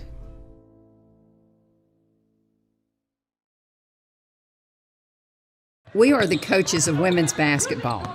We are leaders and teachers, dreamers and winners. We are professionals who conduct ourselves ethically and with integrity. We place the education, safety, and well-being of the athletes we coach above all else and teach them the fundamental values they need to succeed in life. We are coaches united for the good of our game and those who play it. We are the WBCA. I learned a lot of valuable lessons playing college football. I never thought about the health benefits of exercise until I actually started to talk to coaches in college. It's not only just for performance, it's for life. My coaches instilled the importance of well-being, not only building up strength, mental health, getting enough sleep, eating properly is all what it is to be healthy. I decided that I want to go into personal trainer and share my knowledge that I obtained in college about physical and mental well-being. For the love of the game. But for those of us who are Division III student athletes, it's more than that, a lot more. Sure, the game is important, but as we work so hard to build both mind and body, it's more about team. That is why NCAA Division III teamed up with Special Olympics. And in giving the gift of sport to those for whom it seemed an impossible dream, we are working to make this a better world. Help us keep that dream alive. You can make a difference. We've got more schools than Division I, more fans than Division II, and more upsets than March Madness. There's nearly 850 programs with over 11,000 games leading to 2 national championships. And we've been covering it all for over 2 decades. From Eastern to Occidental, from Puget Sound to Piedmont, from Southwestern to the University of New England, and from Hope to Calvin. Nobody covers Division III basketball like we do. We're D3Hoops.com at www.D3Hoops.com. The National Association of Basketball Coaches is the nation's premier professional development and advocacy organization for basketball coaches at every level. The NABC strives to serve as the voice for coaches on national issues while advancing the core value of leadership, service, advocacy, education, and inclusion. To learn more about the NABC and to become a member, visit NABC.com and follow the NABC on social media at NABC 1927. That's NABC.com or NABC 1927 on social media. Something I discovered in myself is that if I have a goal, then I can accomplish it. It's a well-rounded experience. At a Division III school, you primarily a student athlete, so the school is really shaped around you developing yourself as a complete individual. It helps a lot that you have a family with your team that can guide you.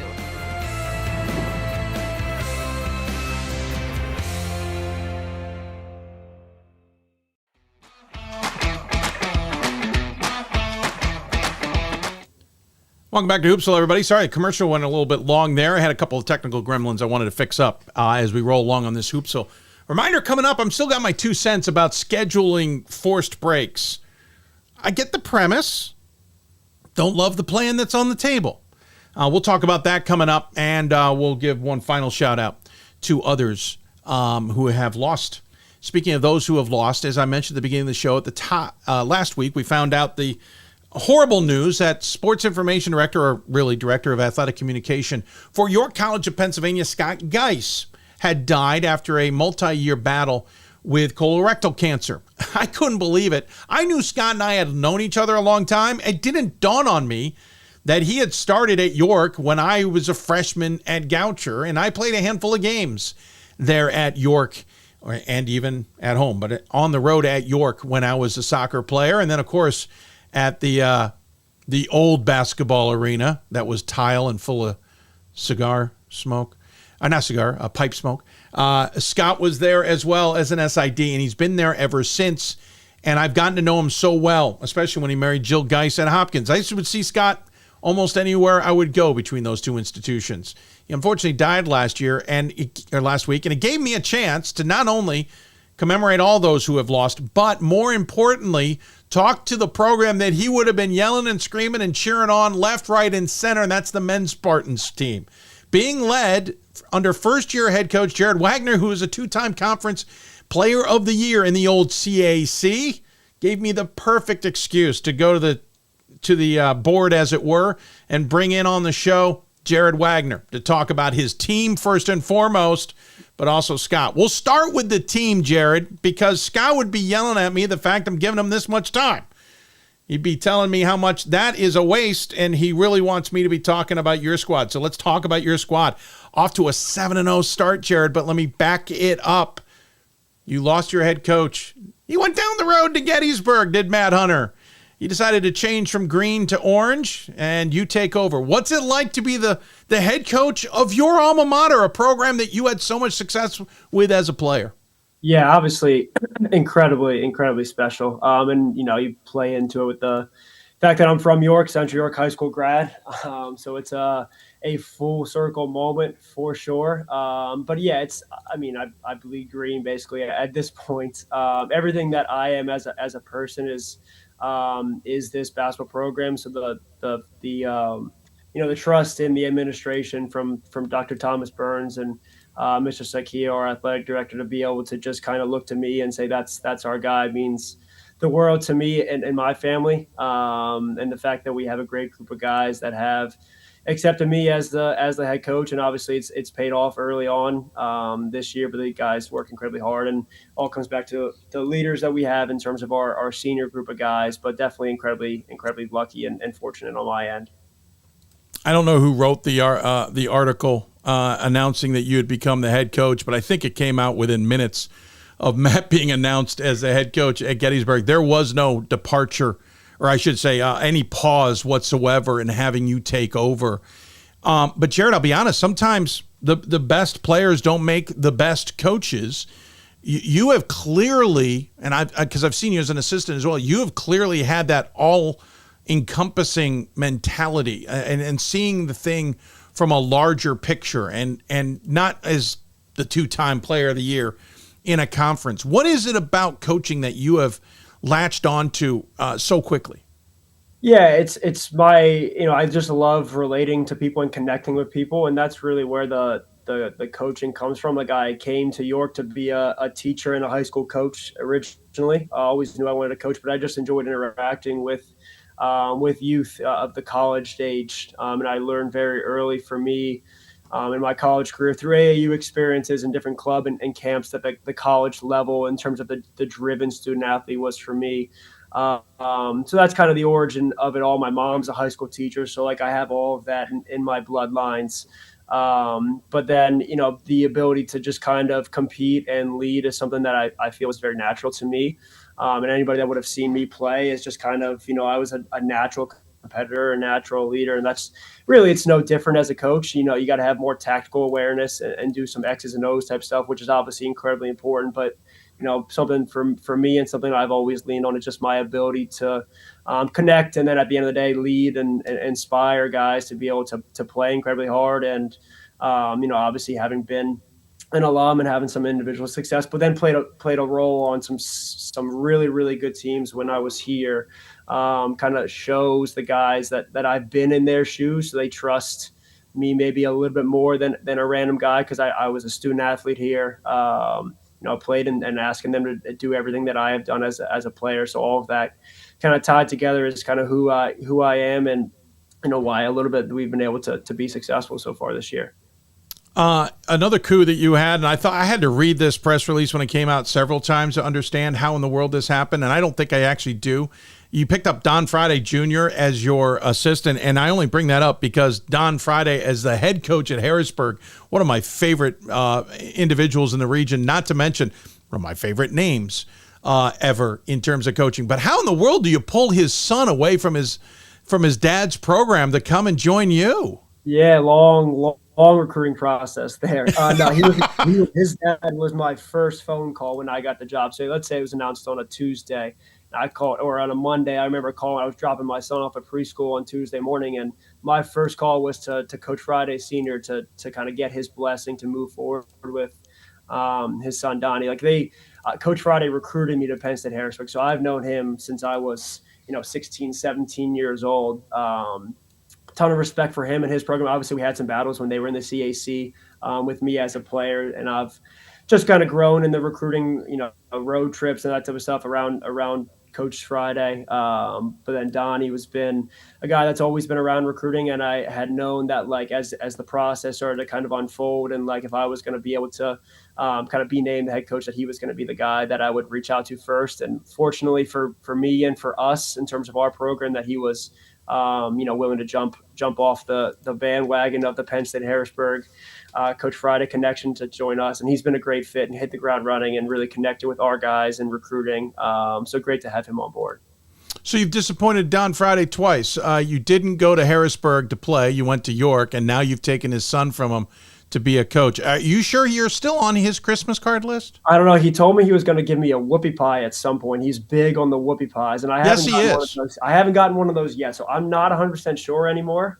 But outside of that, he's been good to me since outside of the whoopie pie neglect. But yeah, he may be looking at you and going, "Forget it. I'm not doing this. This is not worth my time." Interestingly enough, in the twist that is sport, on December 30th, you'll be playing at Penn State Harrisburg. And then on January 3rd, you will welcome the Gettysburg Bullets to town. So we have a chance for Don Friday to go back to his old job, and you get to face, or Junior, I should say, and Don Friday you get to face on the 30th.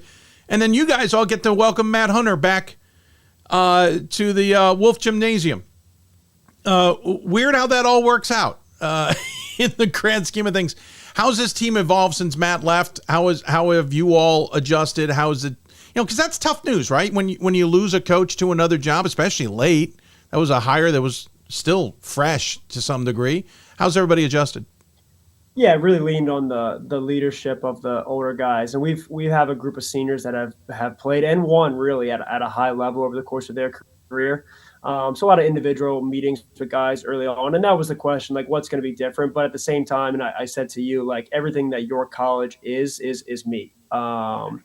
So in terms of change, I don't believe in changing things just for the sake of changing thing. Our goal is always just to kind of be the best version of ourselves every single day. That's what I talk to the team about consistently, and trying to find different ways to kind of maximize this group. So some of the drills and that type of stuff change from here and there, but at the same time, just trying to make sure that the guys, are competing to the best of their abilities every single day. So not trying to do too much. In the same time, just making sure I'm connecting with the guys every single day. And, the most important thing is that they understand that I'm invested in them, and we'll make some changes, and we have, and adjustments as the year goes on. But it all comes back to our leadership. The guys have been fantastic. The way we're preparing for games right now is great and hasn't had any type of dip. But again, all of that comes back to the standard that those guys are upholding and holding each other accountable. So the leadership is at really one of the best leadership groups that we've had here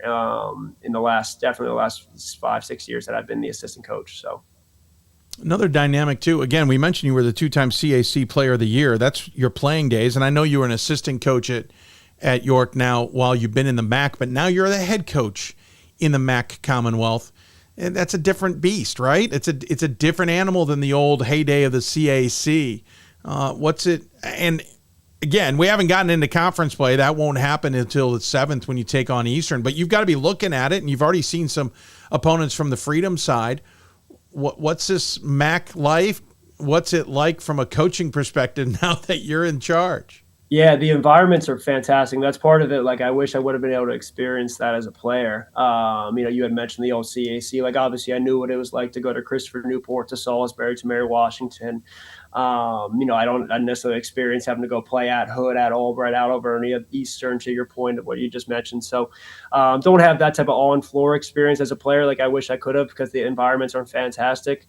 And then the styles are different. And there's a lot of teams that kind of offer different things you got to be able to prepare for. So the fact that we have really from top down talented players in our program that allow us to prepare in different ways for teams of different styles. I think that's part of the reason why we've been able to be so prepared for games, is that we've got guys that are uber talented on our, scout prep team for, games that are on Wednesdays and Saturdays. And those are guys that are playing, or maybe not necessarily playing a ton of minutes for us right now, but that, would be playing for some other teams in the country in terms of their talent. So they challenge us at an incredibly high level every single day we're together. So that way, when we get to play, obviously non-conference games right now, but when we roll into conference games and have to prepare, for styles that are a little bit different from week to week or game to game, we're going to give ourselves the best chance to be successful. One, because of the leaders that we have in our senior leadership group. But then the young guys that, again, haven't had a big role on the floor yet. But those guys are incredibly talented. And, we recruit talented players here, and those guys are making us better every single day in practice. And that's, at the end of the day, why we can be successful when we get to playing games. I'm looking at your schedule. I'm trying to do the quick math, and I'm screwing myself up. But you are playing a ton of games at home to start this in the first half of this year. I mean, Matt left you one hell of a schedule.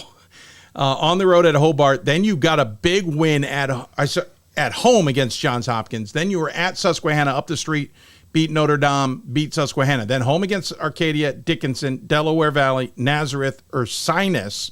You've already got 3 wins in that stretch. You'll be on the road against Penn State Harrisburg. Oh, okay, 30-minute drive.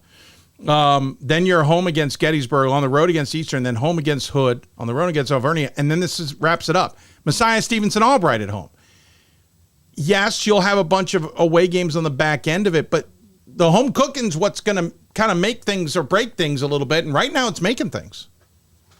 Yeah, something that we emphasized last year was we looked at it from the opposite perspective of what you're saying right now. It didn't have the same number of home games last year, maybe. So the importance of winning those home games was incredibly high, and that's something we focused on with last year's group.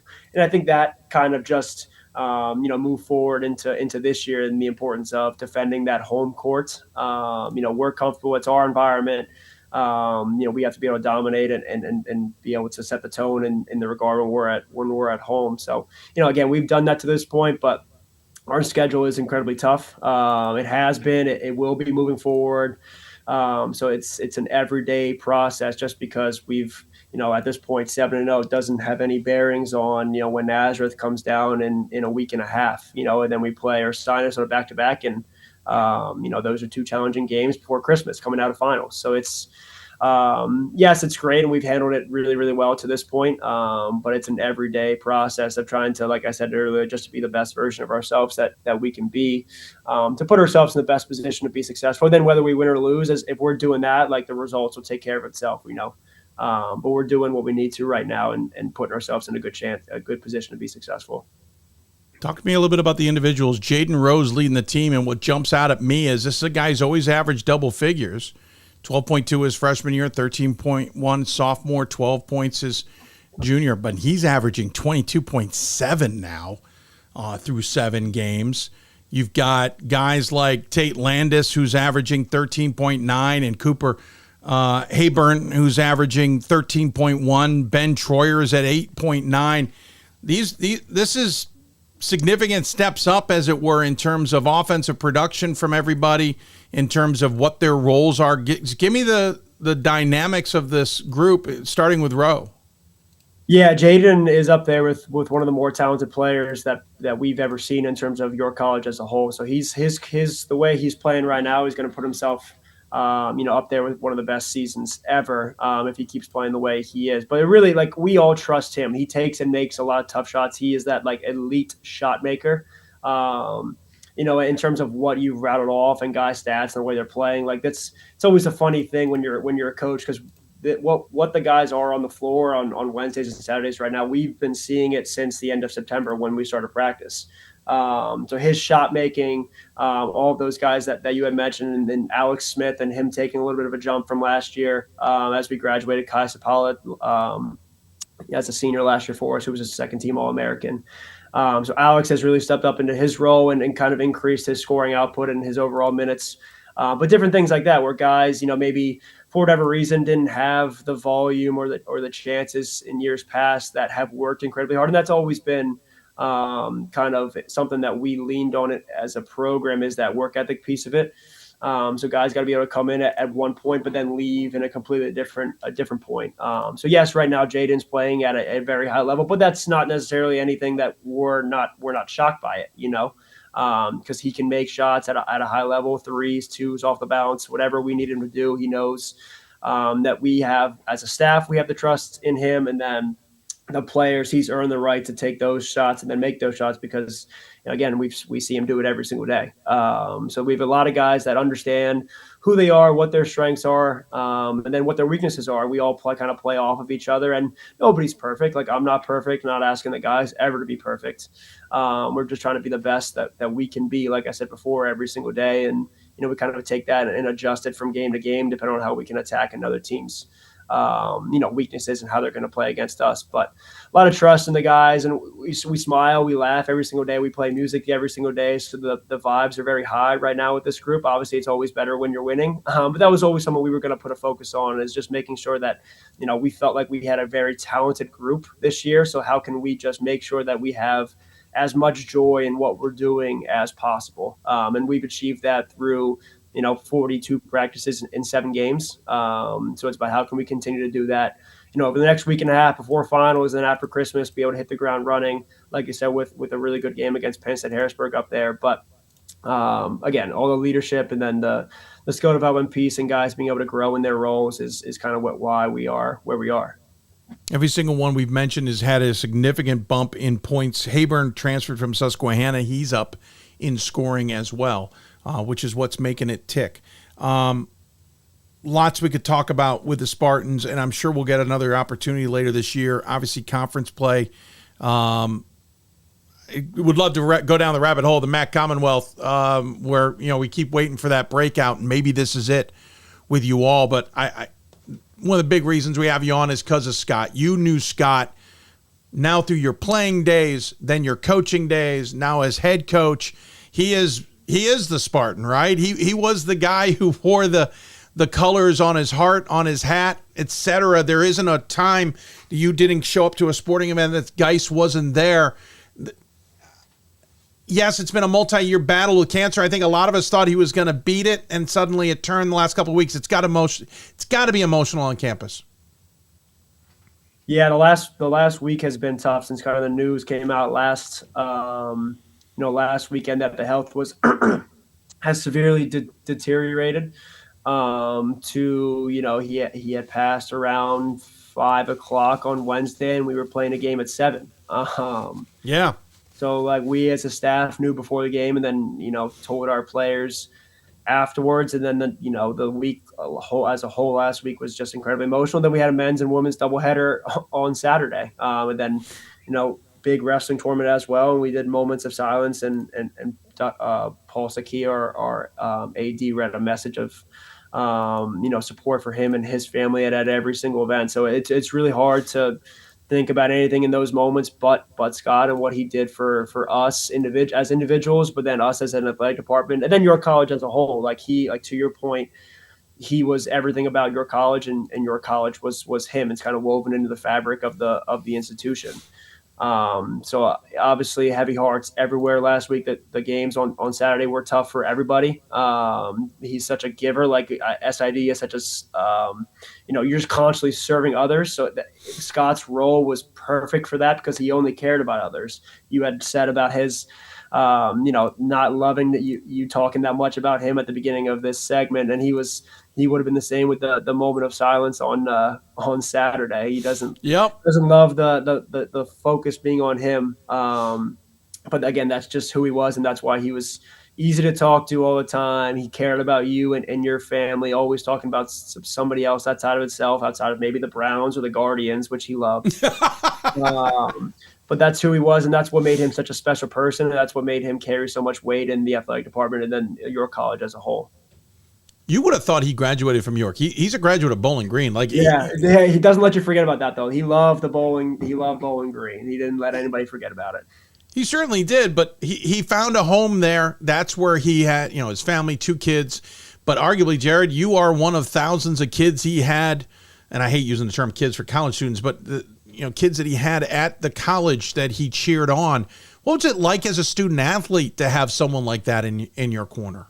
Yeah, and that's what's special about your college is there's people like that all over the place. But Scott specifically, I remember something I'll always remember is he came along with us to the Great Lakes Invitational my senior year out at Worcester, and he was obviously being a Ohio guy. He was in all his glory with the Browns and the Guardians, and that was really my first time spending multiple days with him when I was a senior here at York.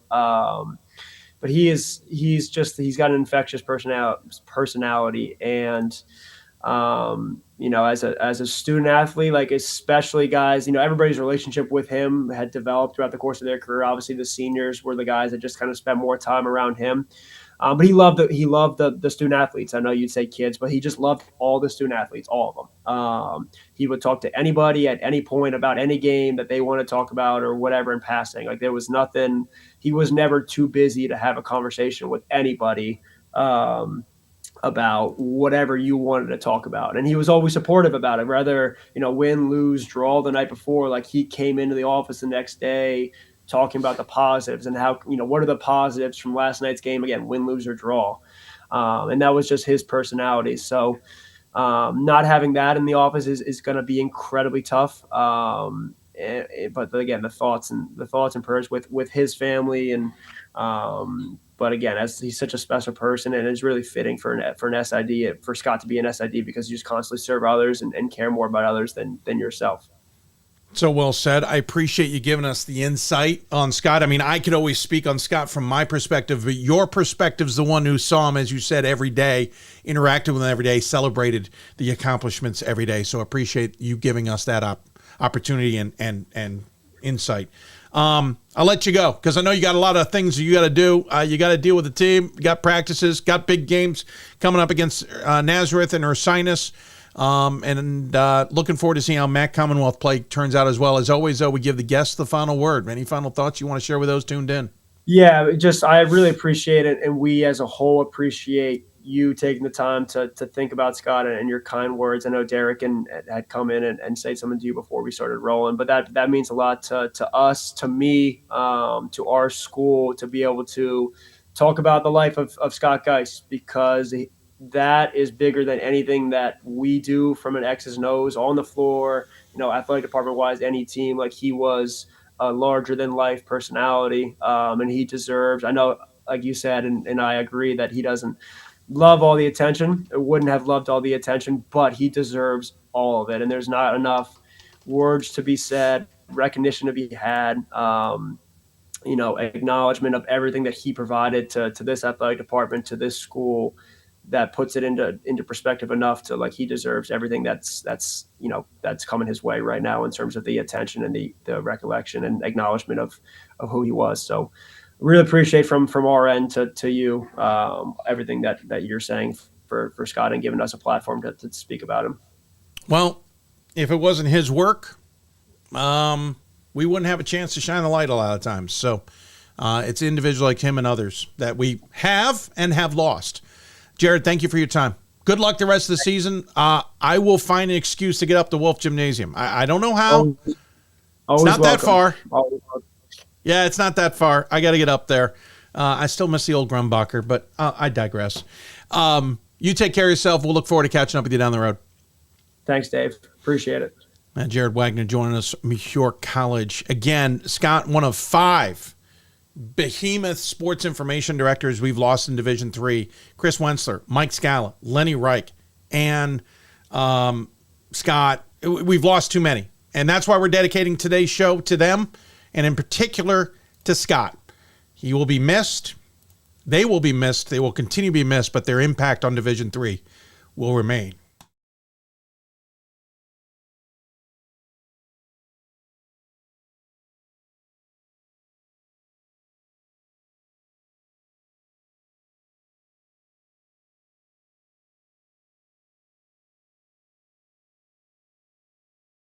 We've got more schools than Division I, more fans than Division II, and more upsets than March Madness. There's nearly 850 programs with over 11,000 games leading to 2 national championships. And we've been covering it all for over 2 decades. From Eastern to Occidental, from Puget Sound to Piedmont, from Southwestern to the University of New England, and from Hope to Calvin. Nobody covers Division III basketball like we do. We're D3Hoops.com at www.d3hoops.com.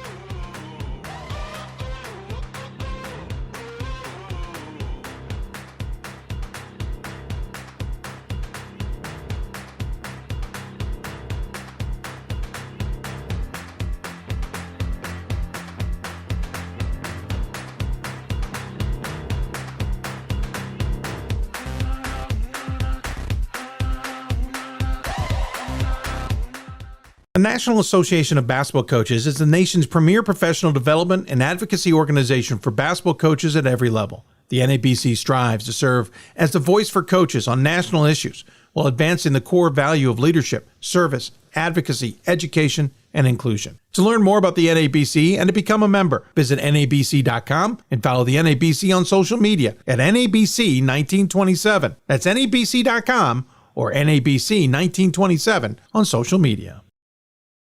It's on us to stop sexual assault. In any way that we can.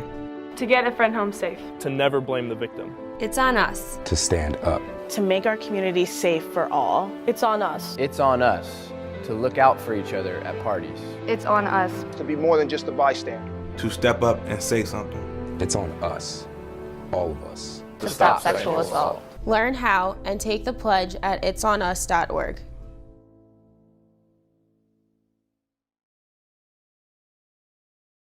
If I lose, I'll respond with respect. If I win, I'll back it up with humility. If I fail, I'll rise up with honor. It's tough for us to put it all on the line. Don't undo my hard work with poor sportsmanship. Respect. It's the name of the game. Coach of the Year, Administrator of the Year, All-America Team, Wade Trophy. The WBCA doesn't just honor coaches, but players, administrators, and much more. The WBCA strives to honor those who have contributed to the advancement of women's basketball. Celebrate the present, honor the past, look to the future.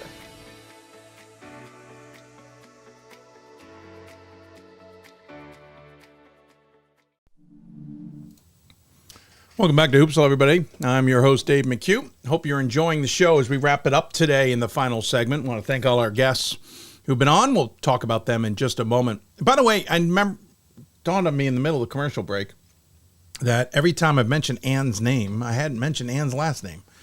Ann King. She was the sports information director at Sage. So apologies. I just kind of got rolling and then my brain went blank. So to put the whole group together officially, it's Chris Wentzler, Mike Scala, Lenny Reich, Ann King, and Scott Guise. All of them behemoths in the sports information direct. So many supporting Division III, the student athletes, their schools, but the larger group. All of them gave back to the larger group. All of them also had high standards of how their jobs were to be done, and those who took over have kept that up. All of them taken by cancer. All of them have been missed and will be missed continually. A reminder, coming up tonight, we'll have the Top 25 Double Take Show for all members of the role play tier and higher. So that's $15 a month or higher. You'll have access to that. You'll be live with Ryan Scott and Matt Snyder talking the men's top 25 and their dubious deep dive and debatable teams. And then on the women's side, we'll have Ryan Scott stick around to join Scott Peterson. A reminder, we'll have one more of these this 2025 portion of the year next week. Then the top 25 will be locked in for a couple of weeks. Then we're back on January 5th with the next top 25 show. Again, we do them when the new top 25s come out. The only caveat to that is going to be that show or that the end of February, beginning of March one, right before the NCAA tournament. I'm figuring out how we might do a top 25 show with that, considering everything else we're going to be doing around that window. If you got questions for us, you get guest ideas for us, you can always email us, hoopsville@d3sports.com. You can tweet at us at D3Hoopsville or hashtag Hoopsville. We're on Instagram and Threads as well. And Blue Sky. Blue Sky, I have not done a very good job of staying on top of this season. I'm going to work, if not by the end of this December, when we hit January, to kind of get back into rolling with that one as well. Before we go, and we'll talk about the top 25 again tonight in depth, who we think's moving up. I've got a ballot still to finish. I've got my top 6 written into the 6th place one I don't like. So I've got my top 5 in, and then I got to figure out the rest. I'd love to skip to 15 and go from there, but that's not how it's worked out so far. Before I go, we've been brought back the Hoopsville Rant, which we're now calling Dave's 2 cents, and I'll get some fancy little graphic to put on the screen at some point in time. But one of the items that's up for the legislative docket, as it were, and there's a bunch coming up at the NCAA convention that D3 is going to have to consider. There's 17 things on the docket. 6 of them are in the President's Council grouping, establishing women's wrestling as a championship, determining season of eligibility, minimum amount of participation, name, image, and likeness resolution stuff, amend in-region competition requirement, automatic qualification, multiple automatic qualifier model, automatic qualification, required participation by conference core members. We'll dive into those on a later show. The last one there, I'm calling the Johns Hopkins women's tennis rule. We'll dive into that, but basically Johns Hopkins women's tennis does not participate in the Centennial Conference schedule because they know they're good enough. They go out there and schedule their own stuff that they can get in at large. This would require you, if you are a core member, to and have the sport, to participate in conference scheduling. And I kind of agree with that. But we'll dive into some of these. Some of these we're not going to worry about necessarily. There's automatic qualification, waiting period for a multi-sport conference to go from 2 years to 1. I think that's an interesting debate. I get the mentality. I don't love it. One that we'll certainly be talking about is the idea of an extra automatic bid for conferences of certain size or larger. We'll talk about that in a future show. But the one I want to talk about is what's being called as playing seasons add mandatory winter break. Let's talk about the history real quick. When we were under a weeks system, and what we meant by that, for those who aren't familiar, pre-COVID, you had X amount of weeks. I think it was 14 in basketball. That can't be right. I'm off on that. I apologize. But basically, you had X amount of weeks to have your season. And if you practice within a 7-day period, then you used a week. And you had less weeks than the total season. So in there, you had to find a way to take 7 days off. You couldn't have practices or gatherings or anything like that. You also didn't have any time that you could meet as institution or as a program for winter sports in the fall. nothing could start till October 15th. And we talked a lot about how to change that. How could we give a week to the beginning of the year so that you could help with retention, you could help with new students coming on campus, you could get everybody comfortable with the program, then take your break and restart on October 15th and sacrifice somewhere. What COVID brought in that was really remarkable, and why nobody thought of this prior, I don't know, including myself, was changing weeks to days. So take the math on the weeks, make it days. Now you use all these days how you wish, and now you can meet, if you want to, up to 8 days in the pre-October 15th time frame after school has started. You just can't use them in season, right? You lose that period of days. With that, the mandatory week disappeared. Now, you still have to manage your days. So maybe you practice once and you don't practice for 6 more days, then you practice again. You're technically getting around the week. Anyway, long story short, this legislation that has been, I'll double check who this was brought by. Division III Management Council approves this proposition. Here it is. The Collegiate Conference of the South and the Northern Athletic Collegiate Conference. So the NACC and the CCS are the ones who signed on to this. And it's essentially to establish a 7 consecutive calendar day period between December 15th and December 28th in which student athletes may not participate in any athletic-related activities. There's part of this I agree with. There's part of this I hate. I agree. I think we need to bring back the 7 consecutive calendar day period that you take off for student athletes with no activities involved. Only because the winter seasons drag on for so long. You don't have the same demands in the fall and in the spring because of the way they are. Don't get me started about lacrosse starting way too early. I think lacrosse needs a March 1st season start, in my opinion, but that's a whole different conversation. And you could go into baseball and softball, the amount of games they play, et cetera. But winter sports have this oddity between semesters and over the holidays and stuff.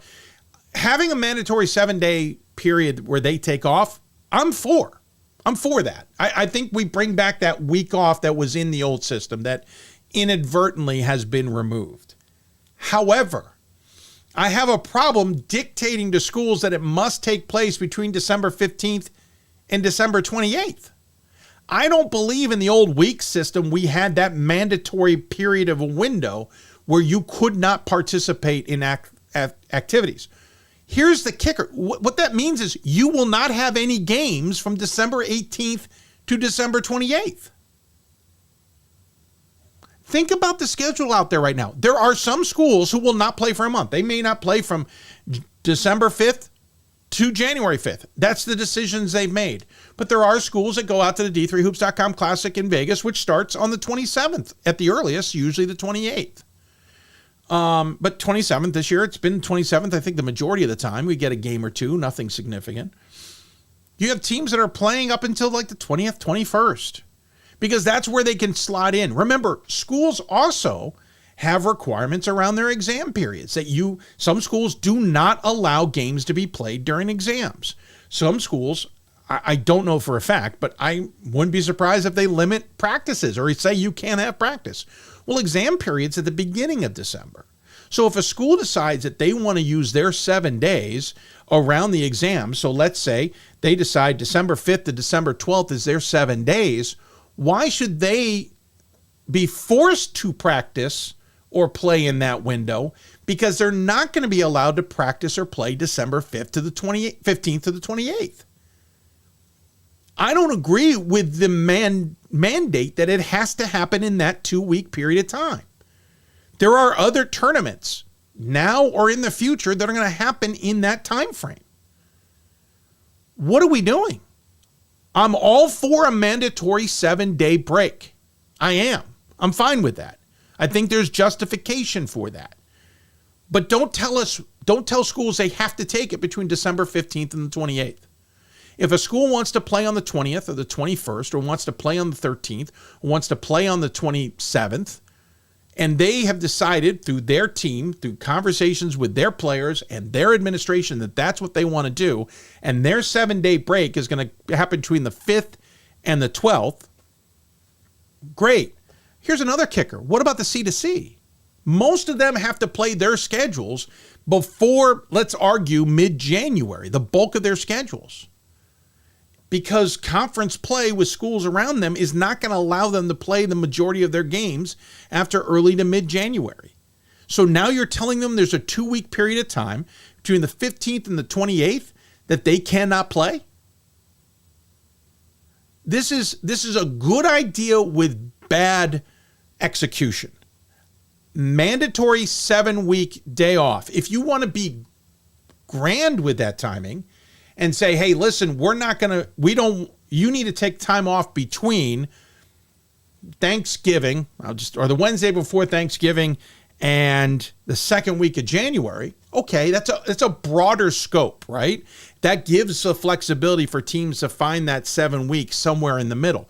But to say it has to be around Christmas holidays, it has to be this 2-week period of time, and we don't care if you have school rules that don't allow you to practice prior to that, and so now we're forcing you into a 3-week break, and we don't care if you're the C2C because you're scheduling, you got to play at that period of time. I think that's a little narrow-minded. So, I don't know if this can be amended at this juncture. I don't believe it can. So here's my suggestion. Table this. Come back next year with a mandatory 7-day consecutive calendar period during winter seasons. If you want to say between the Wednesday before Thanksgiving and the second week of January, okay, nice big 2-week or 2-month window there to find 2 weeks or find a week off. That's fine. But get rid of this around Christmas, December 15 to 28 thing. I don't think that's going to fly. And I think because of that 2-week window, 2 things are going to happen. This is either going to get tabled or this is going to get voted down. I don't think it's fair to tell schools you have to take that 2-week off or that week off in this 2-week window. That's not fair. Take the week off, all for it. I'm absolutely for it. Totally for it. Go for it. But not in that window. So that's my 2 cents on this. I think we've got to reevaluate it. So basically, they want to change it. Winter break, each Division III member institution must declare a 7 consecutive calendar break between December 15 and 28 as part of the declaration of the playing season. The declared winter break shall be consistent for all institutionally sponsored Division III varsity sports. During the winter break, a student athlete may not participate in any athletically related activities, including voluntary athletic related activities with a coach unless otherwise noted. So I get you want the 7-day break, and I'm fine with that. But let the schools dictate when they want to do it. So you don't even have to put it.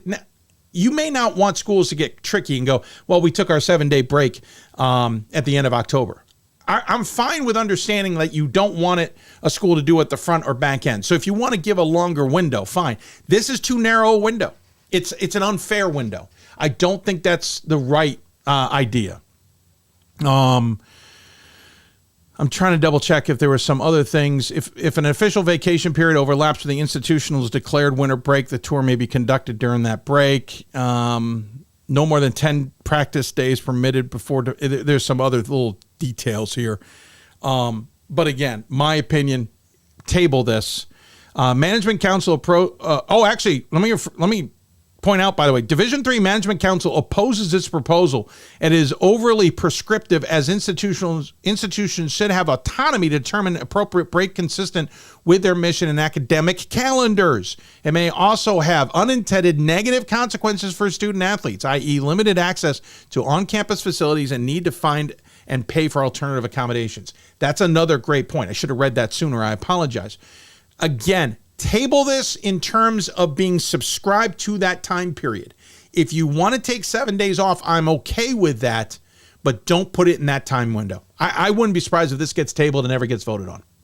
I think they're going to have that business meeting on Thursday morning and realize there's not a lot of people who want this. We'll talk about more 2 cents coming up, like we said, about some of these other proposals. There's a couple others I'm not for. There's some that I think are fine. I mean, emerging sport, women's flag football, absolutely. Making women's wrestling a championship, absolutely. NCAA championship, by the way, in acrobatics and tumbling, NCAA championship in stunt. Are we kidding us with this civil war between acrobatic, tumbling, and stunt? That's a whole nother word that's not basketball, but there's some stuff on here that I don't love, and I'll be fascinated to see how it plays out at the convention, but we'll talk about those 2 cents at a later date. Hope you enjoyed the show. Thanks for tuning in. Wallace Wilson, thank you for jumping on as a Hoopsville member while we were talking. Again, go to buymeacoffee.com/Hoopsville, or you can use the, I'm using the wrong graphic there. Use the QR code at the bottom of the screen. We'll also put it up at the end of the show should you want to tune in for that. At the same time, we will also get, well, I should say we'll tweet out more information. You can go to our profile on Twitter or Facebook or elsewhere. We have pinned where you can support us. You can also support us on our Amazon wish list. We have tweets out about the Amazon wish list. We also have links elsewhere where you can help purchase gear for this show, production gear and other things that we need. For example, we're hanging up these wonderful uniforms. We got some new ones I got to put on the board, but instead of having to undo these hangers every time I got to put a new uniform up because each uniform's different, the hanger kind of comes together differently, I'd like to get a hanger for every uniform we have, but help us out. And if you want to send us a uniform, send us one. We'll also give you information on how to send it to us with a hanger. If that's okay with you, that's how you can help us as a program. Reminder, again, tonight at 8:30 p.m. Eastern Time, we will have the Top 25 Double Take. That is exclusively live for Hoopsville members and supporters. So go to buymeacoffee.com/Hoopsville to get that. You will also have exclusive access to my Top 25 ballot, which I will write up and put out tomorrow on Tuesday. Note that the Top 25 show, the podcast and the video, are eventually available to everybody, but not initially. Like, we waited until last night to release last week's. We may not last that long all the time, but we will wait a little while so that the members have the exclusive access to that. My ballot, on the other hand, I'm not releasing to the public. You have to become a member to read my ballot. So that's the only way you can do it.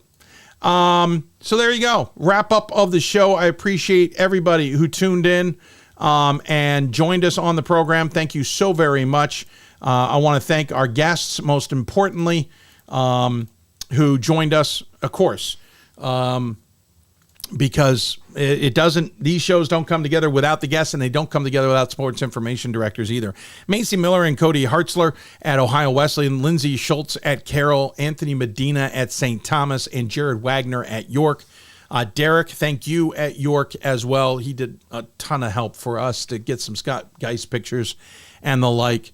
I want to thank the other SIDs as well who helped us out to get this show on the air. Charlie Gray at Carroll, thank you very much. And Brendan Egan at Ohio Wesleyan, thank you very much as well. With that, we take a break. Again, tonight, 8:30 Eastern Time, back in the Hoopsville studios with the Top 25. Then Thursday, noon Eastern, we'll be back on the air with another Hoopsville episode.